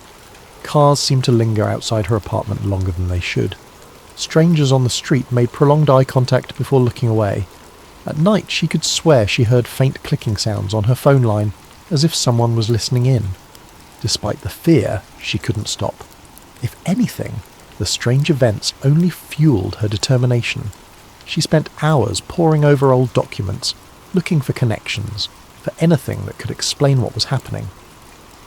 And slowly, she began to piece together a narrative. The Illuminati, she learned, wasn't just a group of intellectuals or an idea from the past. It was, according to the theory, an intricate web of influence that spanned centuries. It wasn't about controlling governments or manipulating markets. It was about shaping reality itself. The symbols, the patterns, the coincidences. They weren't mistakes. They were messages, breadcrumbs left for those who were willing to see. One night, Sarah stumbled upon a forum thread that claimed to reveal the structure of the Illuminati. It described a hierarchy, with powerful figures at the top and layers of secrecy below. The thread linked to an encrypted document, supposedly a leaked manifesto. Sarah hesitated. Downloading the file felt like crossing a line, like stepping into territory she couldn't return from. But her curiosity won out. As she read the document, her screen filled with phrases that sent chills down her spine. It spoke of the Great Plan, a vision of a unified world where chaos was eliminated, but at the cost of individual freedom. The document was filled with references to historical events, implying that the Illuminati had been behind revolutions, wars, and even technological advancements. It was too detailed, too specific to be easily dismissed. Sarah leaned back in her chair, the weight of what she'd read settling over her. She didn't know what to believe anymore. Was the Illuminati real, or was she simply connecting dots that weren't meant to be connected? As she stared at the glowing screen, she couldn't shake the feeling that she was standing on the edge of something vast and incomprehensible. Thank you for joining us tonight on Sleep Theories. This is just the beginning of Sarah's journey into the unknown, and we'll continue to explore her story in future episodes. May this tale of secrets and shadows inspire you to reflect, to wonder, and to dream. Sleep well, and let your imagination carry you to places where the mysteries of the world unfold. Sweet dreams. It started on an ordinary day for Daniel, a young software engineer with a knack for solving puzzles. His life was structured and predictable. Mornings spent coding, afternoons troubleshooting, and evenings playing video games. But one evening, something changed. As Daniel sat at his desk, the hum of his computer filling the room, he stumbled across a theory he had heard before but had never truly considered: the simulation hypothesis. The idea wasn't new. Philosophers, scientists, and tech enthusiasts had discussed it for years. The premise was simple, yet profound. What if the world around us wasn't real? What if everything, every tree, every cloud, every person, was part of a highly sophisticated computer simulation? Daniel had always dismissed the idea as science fiction, the stuff of movies and novels, but tonight something about it struck a chord. He began reading obsessively, diving into articles, forums, and even academic papers. The theory was grounded in logic, with prominent figures like Elon Musk and Nick Bostrom lending it credibility. Bostrom's argument was particularly compelling. If humanity ever reached a point where it could create hyper-realistic simulations, it was likely that countless simulated worlds would be created. Statistically, the odds of living in the one base reality were slim. Most likely we were already in a simulation. At first, Daniel laughed it off, but the more he read, the harder it became to ignore. Strange memories surfaced, moments from his past that didn't quite add up. A childhood friend he could remember vividly one day seemed like a distant blur the next. Patterns began to emerge in the world around him. Coincidences that felt too perfect, glitches that he had previously chalked up to his imagination. One night, Daniel decided to test the theory for himself. It had been weeks of consuming forum posts, articles, and late-night podcasts about the simulation hypothesis. The idea had started as a passing curiosity, but now it gripped him, gnawed at the edges of his perception, and made him question the very ground beneath his feet. If reality was as structured and artificial as the theories suggested, there had to be a way to prove it, or at least glimpse behind the curtain. He sat at his desk, illuminated by the glow of his computer screen, and began writing a simple program. It wasn't anything extraordinary, just a piece of code designed to generate random numbers. The logic was straightforward. The output should be completely unpredictable. Yet, as he stared at the rows of numbers that scrolled across the screen, he noticed something unsettling. At first it seemed like a coincidence. A number here, a number there, repeating after a few cycles. He rubbed his eyes, convinced he was imagining things, but the more he watched, the clearer the pattern became.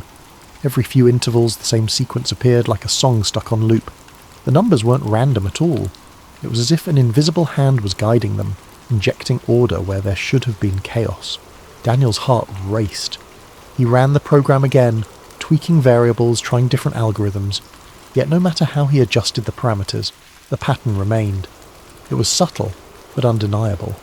It felt deliberate, like someone, or something, wanted him to notice, and that was only the beginning. Once Daniel began paying attention, the glitches seemed to follow him everywhere.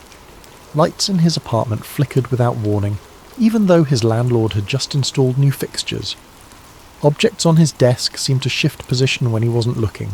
His coffee mug moved slightly to the left. A pen rolled a few inches away from where he'd placed it. He told himself he was imagining things, but deep down he wasn't so sure. The strangest moments happened when he ventured outside. On his usual walk to the park, he began to notice strangers behaving oddly. One day, a man in a dark coat walked past him, muttering to himself. Daniel didn't think much of it until later, when he saw the same man again, walking in the exact same way, muttering the exact same words. It wasn't déjà vu. It was like a scene repeating in a poorly rendered video game. And then there was the bird. It was a quiet afternoon, the kind Daniel usually enjoyed. He sat on a park bench sipping coffee when he saw a sparrow dart across the sky. It was an ordinary sight, but halfway through its flight the bird froze. It wasn't slowing down or adjusting its path, it was frozen in mid-air, its wings caught in an unnatural pause. Daniel blinked, his heart pounding. A second later the bird resumed its flight, as if nothing had happened. He stood up, his coffee forgotten, and scanned the park. No one else seemed to notice. Parents pushed strollers, joggers passed by, and kids chased each other near the swings. To them, the world was moving as it always had.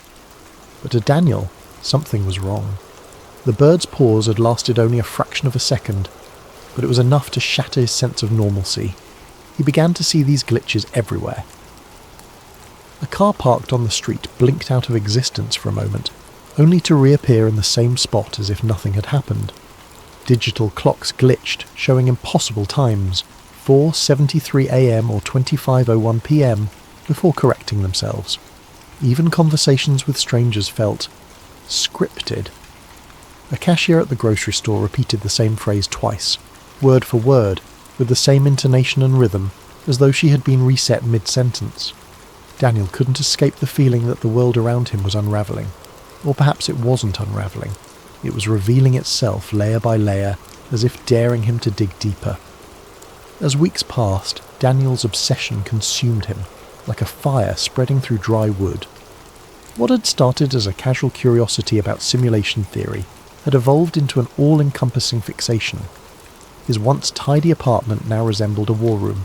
Walls covered in hastily scribbled notes, strings of red yarn connecting photographs and diagrams, and stacks of open books teetering precariously on every available surface. The soft glow of computer screens illuminated the chaos, their hum a constant background noise as Daniel delved deeper into his quest for answers. Friends had stopped reaching out, their texts and calls ignored until they dwindled into silence. Daniel barely noticed. His world had narrowed to a singular purpose, to prove that reality was not what it seemed. Days and nights blurred together as he scoured the internet for clues, digging through obscure forums, listening to late-night podcasts, and watching grainy videos of supposed glitches in the Matrix. He wasn't just exploring anymore, he was hunting, desperate for something tangible, something irrefutable. And then, one night, he found it. It was nearly 3 a.m, the hour when the world outside seemed the quietest and Daniel's mind felt the sharpest. He was scrolling through a forum dedicated to simulation theory, its threads filled with a mix of wild speculation, eerie anecdotes, and the occasional well-articulated argument. His eyes skimmed past a post titled "Proof Hidden in Plain Sight," and then stopped. The author of the post, a user known only as Observer, had a reputation in the community for their cryptic but compelling insights. The post was unlike anything Daniel had seen before. Observer claimed to have found evidence of the simulation, not in the form of glitches or anomalies, but encoded messages embedded within reality itself. The post included no direct evidence, only a series of cryptic clues and riddles, each one urging readers to look for patterns in everyday life. "They don't hide the truth," Observer had written. "It's right in front of us. Numbers, symbols, alignments, they all point to the same thing. Pay attention to the things you ignore. The messages are everywhere." Daniel's heart raced as he read and reread the post, the words resonating with a strange and unshakable truth. The messages were vague, almost maddeningly so, but they struck a chord deep within him. He began to notice them everywhere. The next day, Daniel bought coffee at his usual cafe. As he handed the cashier a $10 bill, his eyes fell on the receipt. The total was $4.42, an unremarkable amount until he noticed the timestamp printed at the bottom, 4:42 p.m. It was the same sequence of numbers he had seen on his phone battery days earlier, and it sent a shiver down his spine. Later that evening, as he walked through his neighbourhood, he passed a billboard advertising a clothing brand. The slogan, written in bold, sleek font, read, "It's all connected." It wasn't the kind of phrase that would normally catch his attention, but tonight it stopped him in his tracks. The words seemed directed at him, as though they were a private message hidden in plain sight. And then there were the stars. Daniel had always been fascinated by the night sky, often spending hours gazing at the constellations from his balcony. But now even the stars seemed to hold secrets. One clear night, as he studied the sky, he noticed an unusual alignment. 3 stars, brighter than the others, formed a perfect triangle. It wasn't a recognised constellation. He'd checked his star charts, and yet it felt deliberate, like a signature left behind by the architects of his reality. The more Daniel looked, the more he found. Random numbers on receipts began to repeat with eerie precision. Phrases and advertisements seemed to echo his own thoughts. Even snippets of conversations overheard on the subway felt too perfectly timed, too meaningful to be mere coincidence. The world around him was starting to resemble a puzzle, one that begged to be solved. But for every clue Daniel uncovered, a new question arose. Were these patterns real, or was his mind playing tricks on him? If the messages were intentional, who or what was leaving them? And most importantly, why? The answers, Daniel felt, were tantalizingly close. Yet the more he searched, the more the lines between reality and illusion began to blur. His once firm grasp on the world around him was slipping, replaced by a growing sense of unease. Somewhere, buried within the fabric of existence, he was certain the truth awaited him. All he had to do was find it. Daniel couldn't shake the feeling that someone, or something, was watching him. At first it was subtle, a twinge of unease when he sat in front of his computer for too long, or the sense that shadows shifted slightly in his peripheral vision. But as days passed, the signs became impossible to ignore. His computer began behaving in ways that defied explanation. Files he hadn't touched would open on their own, random error messages would flash across his screen, and his webcam light flickered on for a few seconds at a time, though he had never enabled it. Each new glitch sent a shiver down his spine. He tried to rationalize it. Perhaps it was a software bug or malware. He ran scans, reinstalled programs, even replaced his webcam entirely. But the anomalies persisted, and with each one, the sensation of being observed grew stronger. Like an invisible presence was scrutinizing his every move. Then came the night everything changed. It was late, well past midnight. The quiet hum of the city outside was barely audible over the faint whir of Daniel's computer fan. He had been sifting through yet another obscure forum thread, his tired eyes scanning lines of cryptic text, when the screen suddenly went black, His fingers froze mid-typing, the room plunged into an unnatural silence. Even the gentle buzz of his desk lamp seemed to fade away. Before he could react, white text flickered onto the dark screen. The words were simple but chilling. "You're getting close." Daniel's breath caught in his throat. His pulse quickened as he leaned forward, his face illuminated by the eerie glow of the message. He stared at the screen, half expecting more text to appear, but none did. He tried to type something, anything, but the keyboard was unresponsive. The message remained for a few more moments before vanishing, leaving the screen blank once again. He sat back in his chair, his heart pounding in his chest. Was this a prank? Had someone hacked into his system? Or more terrifyingly, was this a response to his relentless digging into simulation theory? The thought sent a cold chill down his spine. The message felt deliberate, as though whoever, or whatever, had sent it was watching him in that very moment. In the days that followed, Daniel's world began to feel more surreal. Conversations with people took on an uncanny quality. Friends and strangers alike spoke in clipped, almost mechanical tones, repeating phrases with eerie precision. The cashier at the grocery store said, "Have a nice day," in the exact same cadence on 3 separate visits.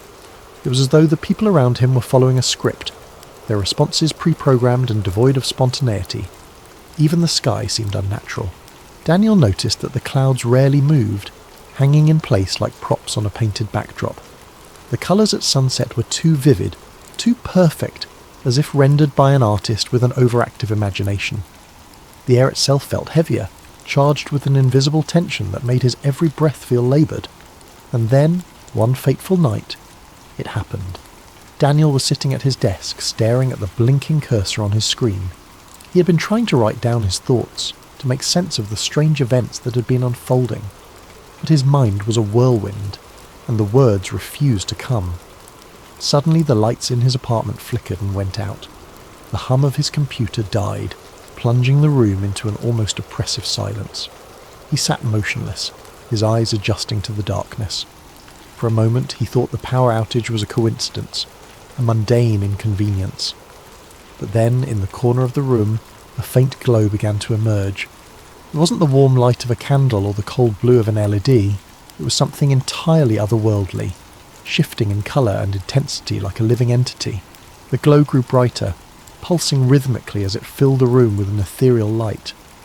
Daniel's breath hitched as he stood, his movements slow and cautious.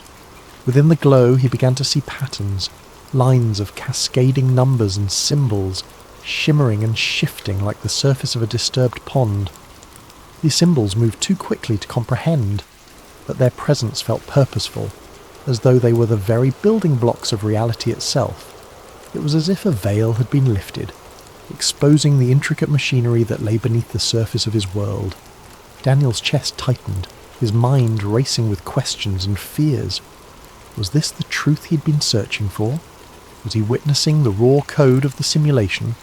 Or was his mind playing tricks on him, conjuring visions from the depths of his obsession?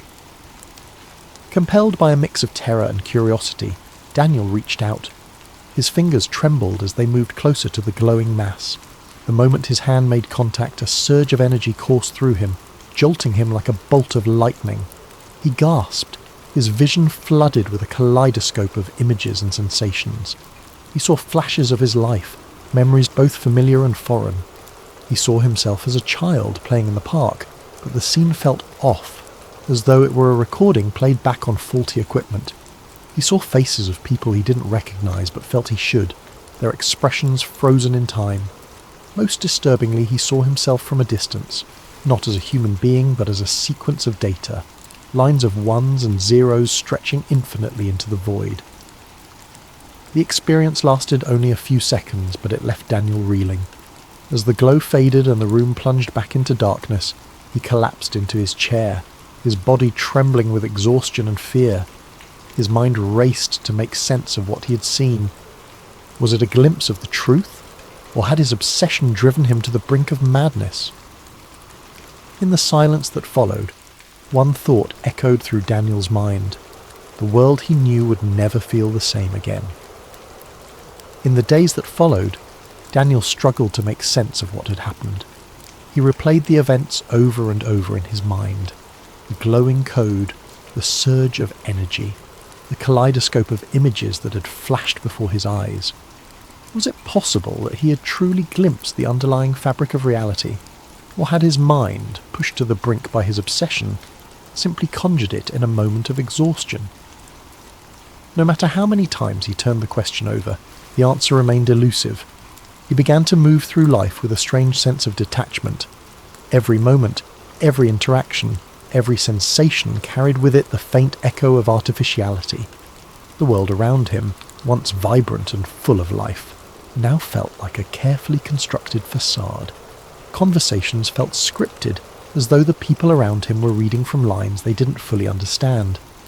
The sound of traffic outside his apartment seemed monotonous, like a looped recording playing on repeat.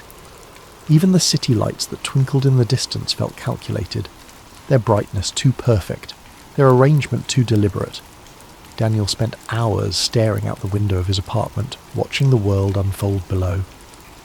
He noticed details he had never paid attention to before.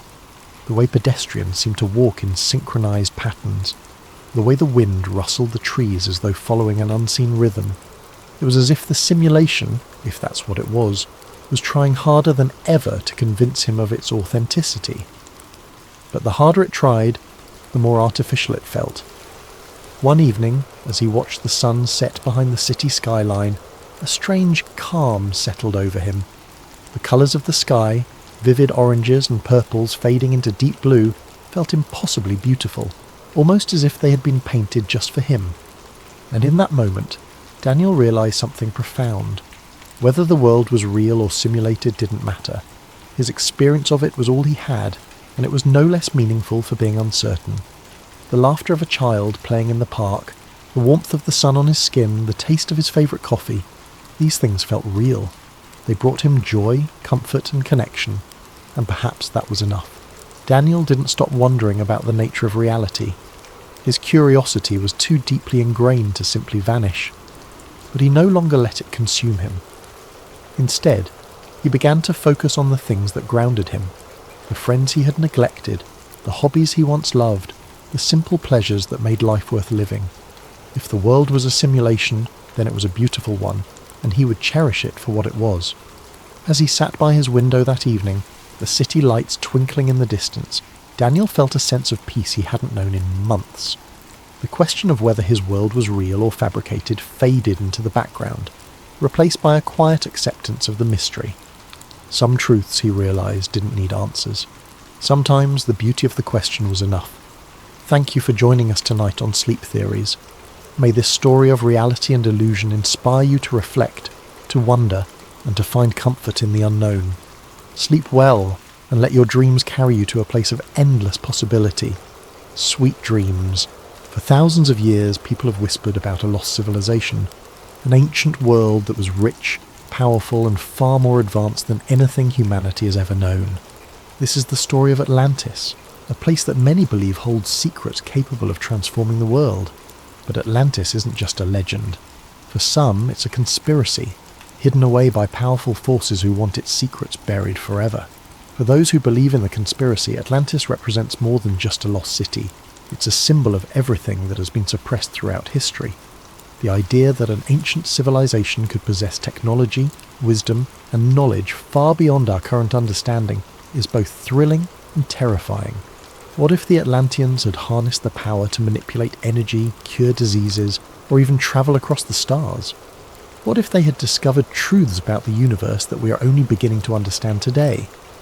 And yet, despite the tantalizing possibility, Atlantis remains elusive, its true nature hidden beneath the sands of time and the depths of the ocean.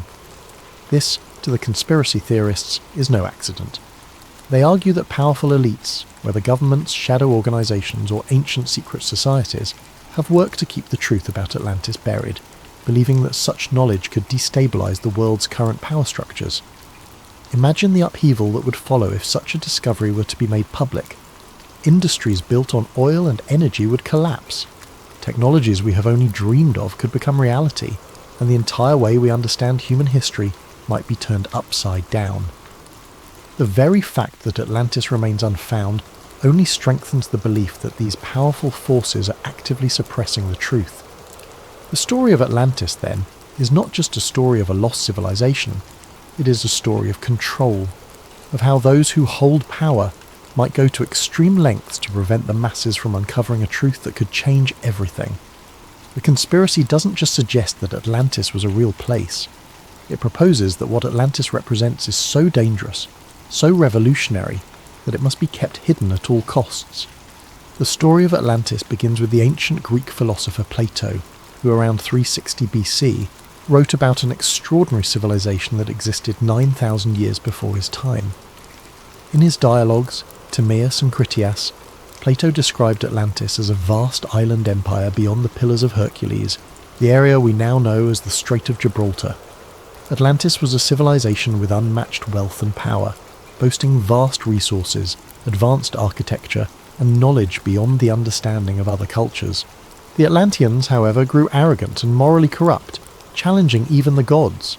As punishment, the gods supposedly sent a cataclysmic disaster that sank the entire island in a single day and night, taking the city and its secrets with it to the bottom of the ocean. For centuries, many believed Plato's story was merely a legend or an allegory. But over time, Atlantis transformed from a mythical place into a real mystery, captivating explorers, archaeologists, and conspiracy theorists alike. The story grew as new theories surfaced, each claiming Atlantis might not only have been real, but might also hold answers to some of humanity's deepest questions. As explorers searched for Atlantis, they proposed countless possible locations. Some pointed to Santorini, a Greek island that suffered a massive volcanic eruption that wiped out a flourishing civilization around 1600 BC. Others looked to the waters off the coast of Spain, believing underwater structures found there might be remnants of the lost city.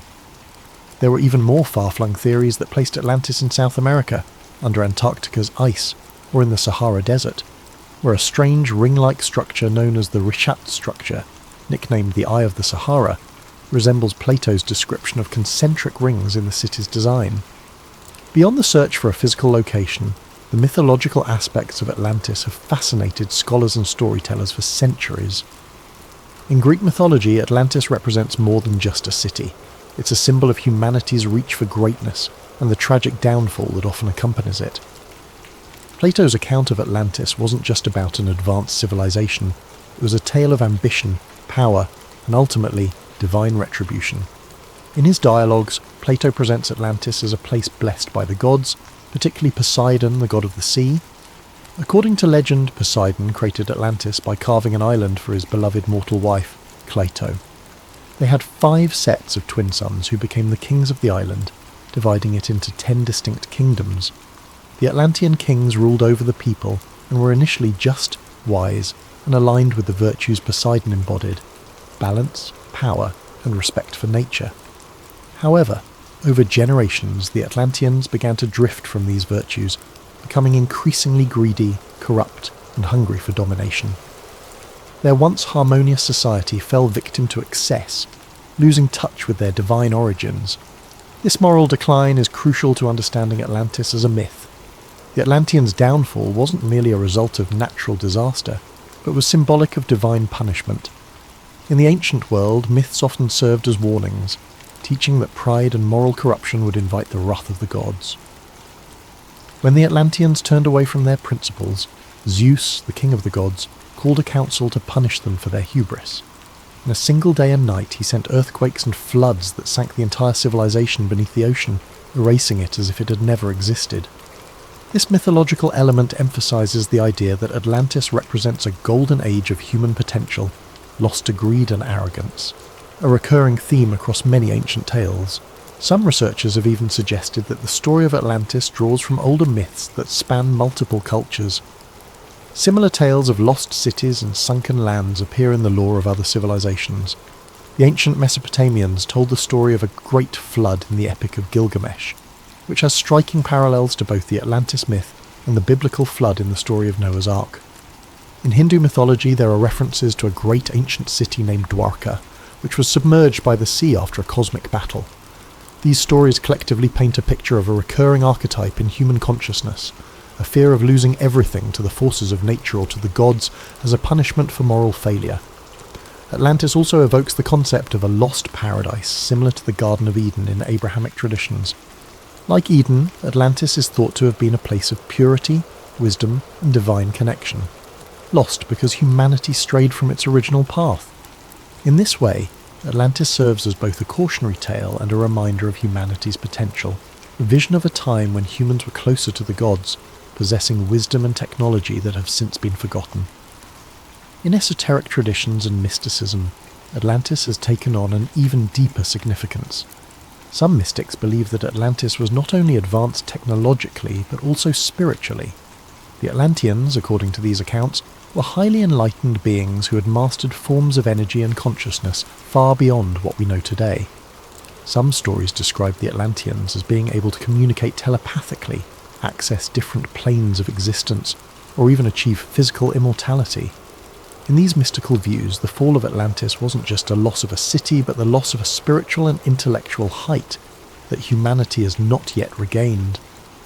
For many in modern times, Atlantis has come to represent an idealized utopian society, a lost civilization that embodied humanity's greatest strengths and fell to its greatest weaknesses. It is both a paradise lost and a cautionary tale, warning of the dangers that come with power, arrogance, and the abandonment of moral principles. The story of Atlantis endures because it reflects timeless human themes, resonating across cultures and centuries, blending historical speculation with deep mythological roots. In the end, whether Atlantis was a real place or simply a product of myth, it serves as a powerful symbol in our collective imagination, a reminder of both the heights humanity can reach and the depths to which it can fall. But where Atlantis might lie buried is just one piece of the mystery. What really fuels the conspiracy are the claims of what might be hidden there. According to some theories, Atlantis was a civilization so advanced that it possessed technology far beyond anything we have today. Many believe the Atlanteans had discovered a limitless source of energy, supposedly harnessed through massive crystals that channeled energy across the city, powering everything from their transportation systems to their weaponry. Others speculate that the Atlanteans had mastered flight, agriculture, and medicine in ways we still don't fully understand. If true, such discoveries would be invaluable to the modern world, and perhaps that's exactly why some argue the powers that be don't want us to find it. This is where the conspiracy deepens. According to theorists, there are powerful groups, governments, corporations, even religious institutions that know the truth about Atlantis and have been actively working to keep it hidden. Why? Because if Atlantis' secrets were uncovered, they could threaten the global power structure as we know it. Imagine what would happen if an ancient sustainable energy source were discovered, one that could replace fossil fuels overnight. Entire industries would collapse, and the world's economic order would be thrown into chaos. Some say that big energy companies, particularly those in oil and gas, would do anything to keep such a technology from ever seeing the light of day. The conspiracy stretches beyond just governments and corporations. Some even believe that religious organizations, particularly the Vatican, might be involved. Throughout history, the Church has guarded countless ancient texts and artifacts, many of which remain locked away from the public. Conspiracy theorists argue that the Vatican might be hiding documents that contain details of Atlantis' history or even instructions on how to harness its technology. If Atlantis existed and held advanced knowledge, it would call into question our current understanding of human history, evolution, and ancient civilizations. It might suggest that humanity's origins are far older and more complex than we think, perhaps even influenced by extraterrestrial beings. Yes, extraterrestrials. Another popular theory in the Atlantis conspiracy suggests that the Atlanteans were either in contact with aliens or might even have been extraterrestrials themselves. Proponents of this idea point to ancient legends from around the world, which tell of gods descending from the sky, bringing advanced knowledge to early human civilizations.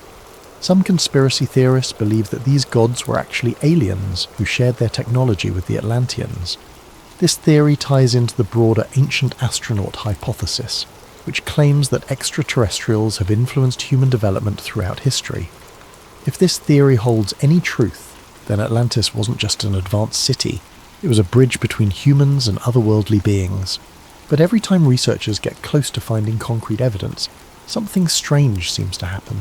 Some claim that underwater expeditions have mysteriously lost funding, that valuable documents have disappeared, or that independent researchers have been silenced.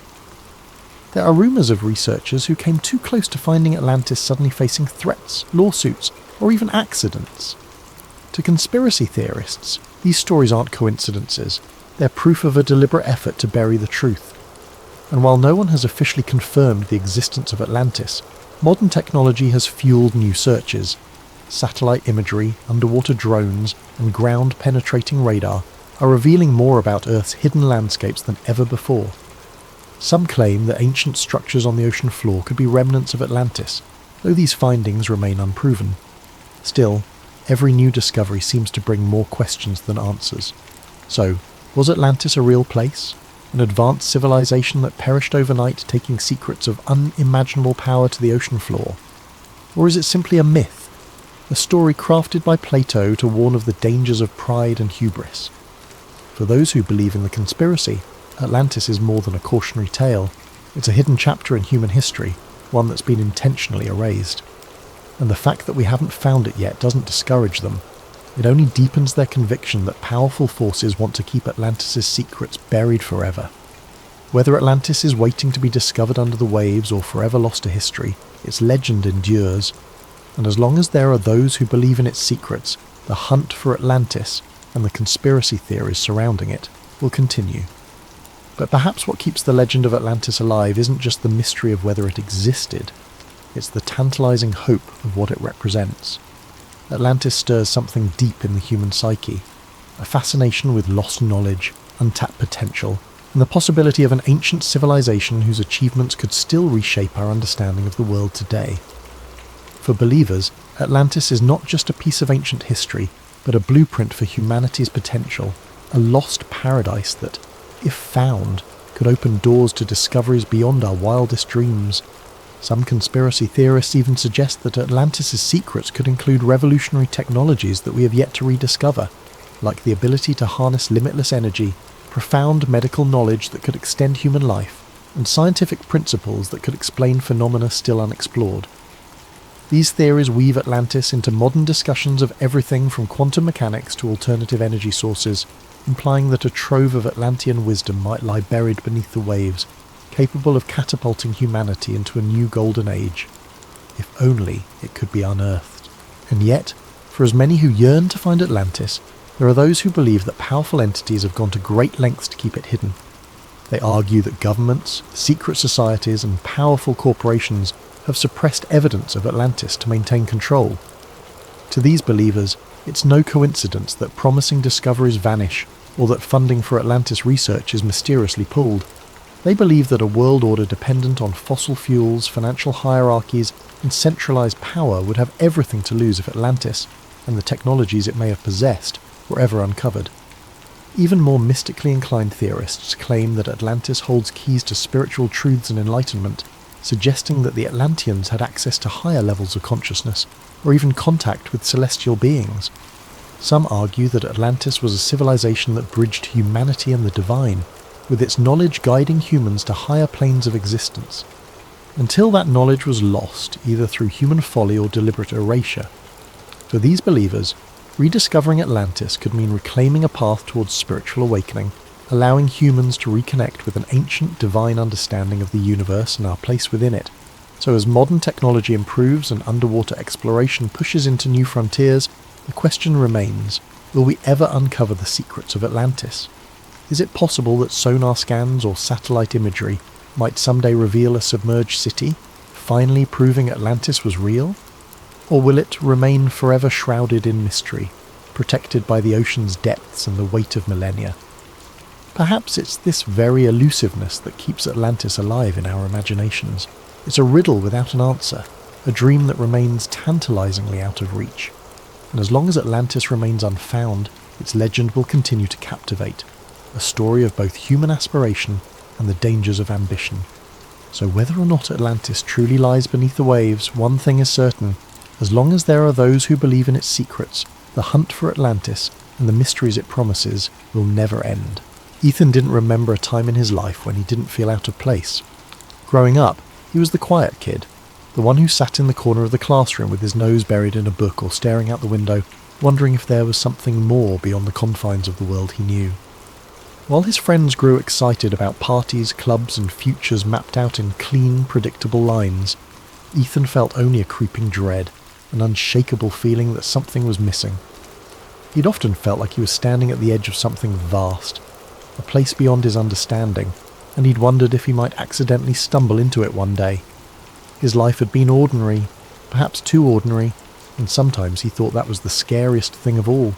He spent most of his free time chasing stories and curiosities, unexplained mysteries, urban legends, and tales of things that couldn't be. The Backrooms was one of his favourites.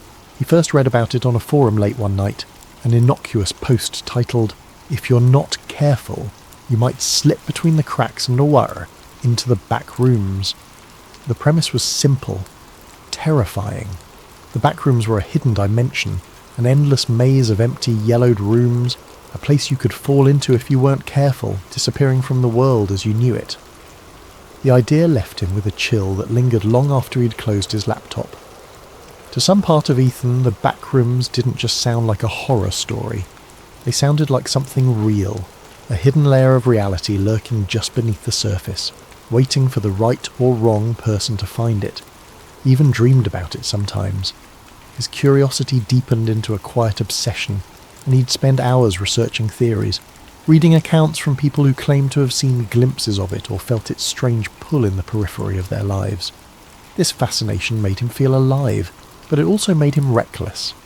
He began to wonder what it would feel like to slip between the cracks himself, to see if a place like the Backrooms could really exist.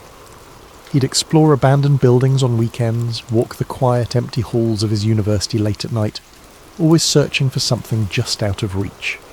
It became his ritual, a strange comfort that filled the gap he couldn't explain, that constant need to find something beyond the mundane.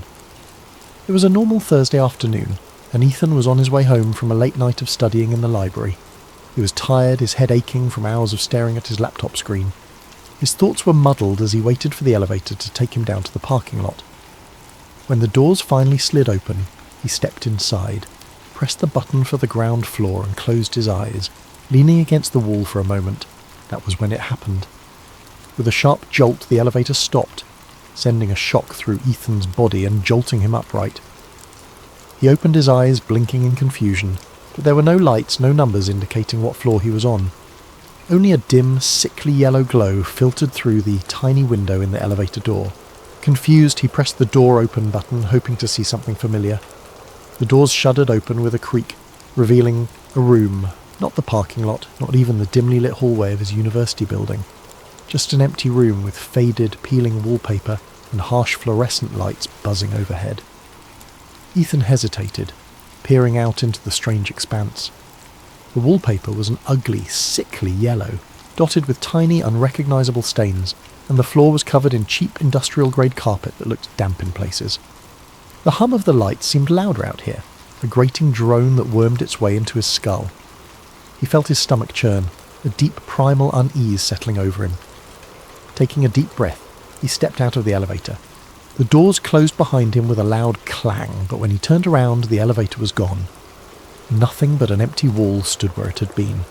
Panic started to creep in as he took a step back, then another. This can't be real, he whispered to himself. His voice sounded strange, swallowed by the space around him. He turned, looking around, but all he could see was a vast stretch of identical yellow-tinted rooms. There was no end in sight, only more walls, more corners leading into more of the same. He tried calling out, his voice echoing faintly, swallowed by the relentless hum of the lights. "Hello? Is anyone here?" Silence answered him, thick and oppressive. With no other option, he started to walk, hoping that if he went far enough he'd find an exit, or at least someone who could explain this bizarre place. His footsteps were muffled by the carpet, and the further he walked, the more the rooms seemed to blend together. Every corner, every turn looked exactly the same, an endless maze of empty, deserted spaces. After what felt like hours of wandering, Ethan's initial fear dulled into a kind of numb desperation. He began to feel disoriented, the sameness of the place eating away at his sense of time and direction. His throat felt dry, and he realised he hadn't seen any signs of water, food, or even another living soul. Just endless rooms and the nauseating stench of stale air. Then he saw it. A shadow, flickering just beyond the edge of his vision, barely noticeable against the yellow walls. He froze, his heart pounding. The shadow was moving. "Hello," he called out again, his voice cracking. "Is someone there?" The shadow darted out of view, slipping around a corner before he could get a good look at it. His instinct was to run, to get as far away from that shadow as possible, but something compelled him forward. A morbid curiosity mingled with the faint hope of finding another human being in this nightmare. He crept forward, rounding the corner, but the shadow was gone. He continued down the hallway, the humming lights above creating a strange hypnotic rhythm that made his thoughts feel hazy and slow. Just as he was about to turn back, he heard a sound. It was faint, almost like a soft shuffling, as if something was dragging across the carpet. He held his breath, his heart hammering as he strained to hear. The sound grew louder, closer, until he could make out a strange, uneven rhythm, as though whatever was moving didn't have the same number of limbs as he did. He turned to face the direction of the noise, his eyes wide with terror. Emerging from around a corner was a figure, tall and impossibly thin, with limbs that seemed too long, too stretched, as though they'd been pulled like taffy. Its skin was pale, almost translucent, and its eyes were wide and empty, two hollow sockets that seemed to drink in the dim light around them. Its mouth stretched into a grotesque, gaping grin, filled with rows of needle-like teeth. Ethan stumbled back, his hand flying to his mouth to stifle a scream. The creature tilted its head, studying him with an unnervingly calm curiosity, as if it were examining a particularly interesting bug. Then, slowly, it began to move forward, each step deliberate and unnatural, its joints bending at impossible angles. Paralysed by fear, Ethan's mind screamed at him to run, but his legs felt like lead. The creature was only a few feet away now, its twisted form looming over him, filling the space with an overwhelming sense of dread. Finally, his survival instincts kicked in, and he spun on his heel, sprinting back the way he'd come. He could hear it behind him, that terrible shuffling sound as it followed, closing in with an eerie persistence. His breath came in ragged gasps, his heart pounding so loudly it nearly drowned out the hum of the lights.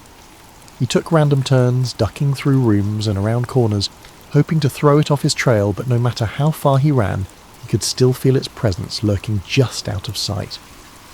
As he rounded another corner, he stumbled into a different room. This one was larger than the others, with a ceiling that seemed to stretch up impossibly high, vanishing into darkness. In the centre of the room was a single decrepit armchair, facing away from him. He was too tired to question it, his legs shaking as he collapsed against the wall, breathing heavily. For a moment he allowed himself to hope that he had finally lost the creature. But then a voice, a low, raspy whisper, filled the room, coming from somewhere near the armchair. "Why, did you come here?" Ethan's heart skipped a beat. The voice was quiet, almost gentle, but there was something sinister lurking beneath it, a malevolent edge that made his skin crawl. I don't know how I got here," he managed to stammer, his voice barely a whisper. The armchair creaked, as if someone was shifting in it, though he still couldn't see who or what was sitting there. "No one comes here by accident," the voice replied, a hint of amusement in its tone. "You wanted to be here. You're one of us now." Ethan shook his head, panic rising in his throat. "I don't belong here. I didn't mean to come here." The chair creaked again, and Ethan could feel the thing in it watching him, though he couldn't see its face. The oppressive silence seemed to press in on him, as if the walls themselves were leaning closer, eager to hear what he had to say. "You belong here now," the voice continued, a strange warmth in its tone, like a parent soothing the frightened child. "The back rooms have chosen you. There's no way out." As the words sank in, Ethan felt a cold, hollow emptiness fill his chest. He wanted to scream, to run, but he was too exhausted, too drained by the endless maze of rooms and the oppressive hum of the lights. He sank to his knees, his mind racing, searching for some semblance of hope, some way to escape this nightmare. But deep down, he knew the truth. There was no way out. The back rooms were endless, a labyrinth of yellow walls and flickering lights, stretching on forever, trapping him in their suffocating embrace. The thing in the armchair chuckled softly, a sound that echoed off the walls, filling the room with a dark, mocking joy. "Welcome home, Ethan," it whispered. And as the lights flickered above him, casting long shadows that seemed to close in from every corner, Ethan felt himself slipping away, the last fragments of his sanity dissolving into the hum of the fluorescent lights. He was home. After his harrowing escape from the back rooms, Ethan struggled to return to his normal life. He tried to convince himself that it had been a nightmare, the result of exhaustion and a wandering mind. But deep down, he knew the truth. He'd been there, in that endless maze of yellow rooms, the echoing hum of fluorescent lights buzzing in his ears, the creature with the impossibly long limbs hunting him through every corner and corridor. He'd only narrowly escaped, stumbling back through an elevator that had seemed to appear out of nowhere and waking up in the real world as though nothing had happened. Weeks passed, but the back rooms haunted him. He saw glimpses of it in reflections, in dark corners, even in the university hallways that had once seemed so ordinary. He developed a hyper-awareness, a dread that every corner he turned would lead him back into that yellow, buzzing nightmare. His friends noticed his anxiety, his sleeplessness, but he couldn't bring himself to tell anyone. How could he explain something so surreal, something he could hardly believe himself? He was sure it would get better with time, but his dreams betrayed him. Almost every night he would return to the back rooms in his sleep. He would wander through its endless corridors, its stale, musty air thickening with every breath. No matter how he tried to direct his dream, no matter how aware he became, he was always drawn deeper into the maze. And in every dream the creature was there, lurking in the shadows, watching him with those empty eyes, that horrible grin. One night Ethan jolted awake, sweat pouring down his face, the hum of the fluorescent lights still ringing in his ears. His pulse pounded as he sat in the darkness of his room, clutching his bedsheets. It was a nightmare, just a nightmare, he told himself over and over. But the line between waking and sleeping was blurring, and he began to feel as though the back rooms were calling to him, beckoning him back. Despite his growing fear, something within him stirred, a curiosity, or perhaps a sick obsession. The fear of returning to the back rooms was tempered by an undeniable pull, a whisper that told him he hadn't yet seen everything there. He was certain it would swallow him whole if he went back, but some part of him felt he had to know the truth of what lay beyond those endless yellow rooms. The uncertainty gnawed at him, tugging at the back of his mind until he could think of little else. One Friday night, after another sleepless week, he gave in. It was as though he were possessed, acting on some deep unspoken impulse. He found himself back in the library, a little past midnight, with nothing but the quiet hum of the building to keep him company. He rode the same elevator he'd taken the last time, pressing the ground floor button, feeling the jolt as the elevator began its descent. But this time, there was no jolt to stop him. The elevator smoothly reached the ground floor, and the doors slid open to reveal the quiet university lobby. Disappointed and relieved in equal measure, he let out a shaky laugh. He'd been foolish, he thought, to believe the back rooms could be summoned by something so simple. As he stepped out of the elevator, he froze. The lobby looked different. The lights were dimmer, the walls slightly yellowed, and an odd damp smell hung in the air. Slowly, his heart sinking, he turned to look behind him. The elevator doors were still open, but there was no lobby beyond them. Only the familiar yellow-tinted wallpaper, the buzz of the fluorescent lights, and that endless carpeted expanse stretching into oblivion. Ethan felt a wave of nausea wash over him. He was back. Taking a deep breath, he steeled himself. This time, he wouldn't panic. He would stay calm, map out a path, and find his way out. He'd done it once, and he could do it again. But as he started to walk, he noticed subtle differences. The rooms felt darker, the smell stronger, almost like mildew mixed with something metallic. And the buzzing was louder, a harsh, grating sound that rattled in his skull. He wandered through the hallways, taking mental notes of every turn, every detail he could remember. But the back rooms seemed to shift around him, subtly changing with each step, making it impossible to find his way back. And soon enough, he began to hear the faint, shuffling footsteps he dreaded. The creature was here again. Ethan quickened his pace, his heart pounding. The footsteps followed him, echoing in sync with his own. He glanced over his shoulder, catching a glimpse of its grotesque elongated form rounding a corner, moving with a horrible jerking grace.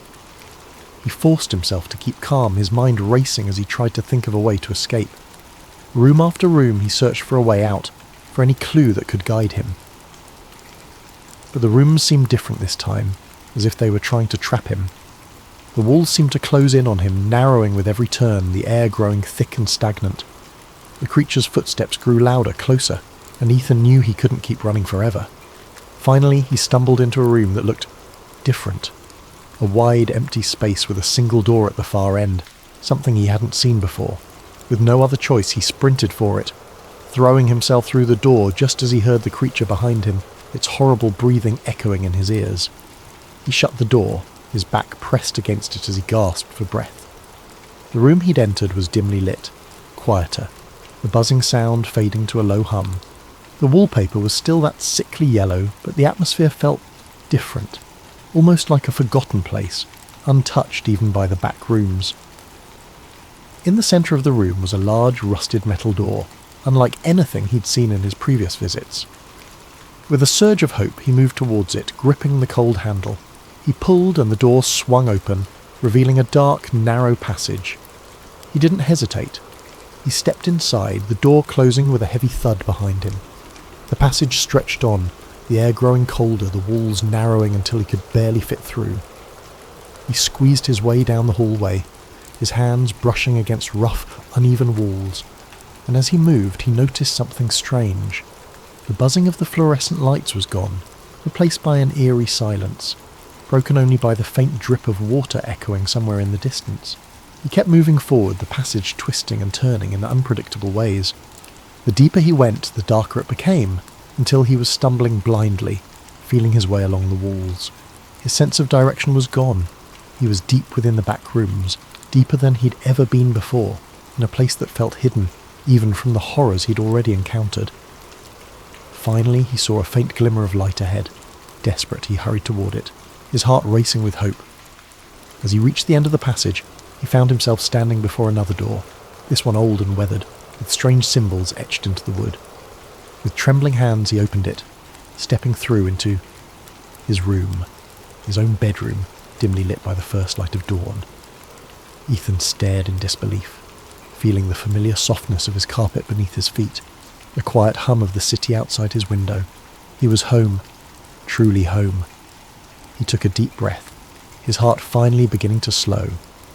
For a long moment, he simply stood there, letting the reality of his escape wash over him.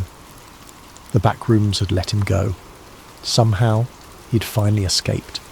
But as he sank onto his bed, exhausted, he couldn't shake the feeling that the back rooms were still with him, lurking in the shadows of his mind. The buzzing of the fluorescent lights, the stale smell, the creature's hollow eyes, all of it haunted him, a presence he could feel even in the safety of his room. And then he realised with a shiver that the room felt colder than usual. A subtle, creeping chill filled the air, seeping through the walls, brushing against his skin like fingers trailing ice. His breath fogged in the dim light, something that had never happened before in his cosy apartment. It was as though the warmth and safety he'd known here had been drained, replaced with the oppressive, stagnant atmosphere he'd left behind. Ethan sat up, glancing around. Everything looked normal. The posters on his walls, his desk cluttered with notes, the blanket he'd thrown carelessly to the side. But the silence was deafening. Outside his window, the familiar city sounds were gone, replaced by a dead, heavy stillness. He reached for his phone to check the time, but the screen remained blank, lifeless. His heart began to race as he tapped the screen over and over, but the device was unresponsive, a dark mirror reflecting his own fearful expression. Slowly he became aware of a faint, almost imperceptible sound, a noise he'd tried so hard to forget. The low, ominous hum of fluorescent lights. It was faint at first, a murmur on the edge of his hearing, but as he listened it grew louder, filling the room with that same mind-numbing buzz. Ethan stood up, gripping his bedpost for support as he scanned his surroundings. The walls of his room seemed to shift subtly, the wallpaper taking on a yellow tint, faded and stained, as if something had leached the colour out of it. The air thickened, that familiar smell of mildew creeping in, the metallic tang that clung to his senses. His stomach twisted with a dawning, sick realization. "No," he whispered, his voice trembling. "No, I got out. But the room only continued to change, morphing around him. His bed stretched longer, the carpet rippled into endless patches, the door faded from view, leaving nothing but an expanse of yellowed walls and buzzing lights. The familiar furnishings of his room vanished entirely, swallowed by the sickly expanse. As he backed up, his foot collided with something soft yet solid, a familiar thick patch of carpet. His heart dropped, and he turned, dread curling in his stomach. The backrooms had found him again, and this time, he feared, it would never let him go.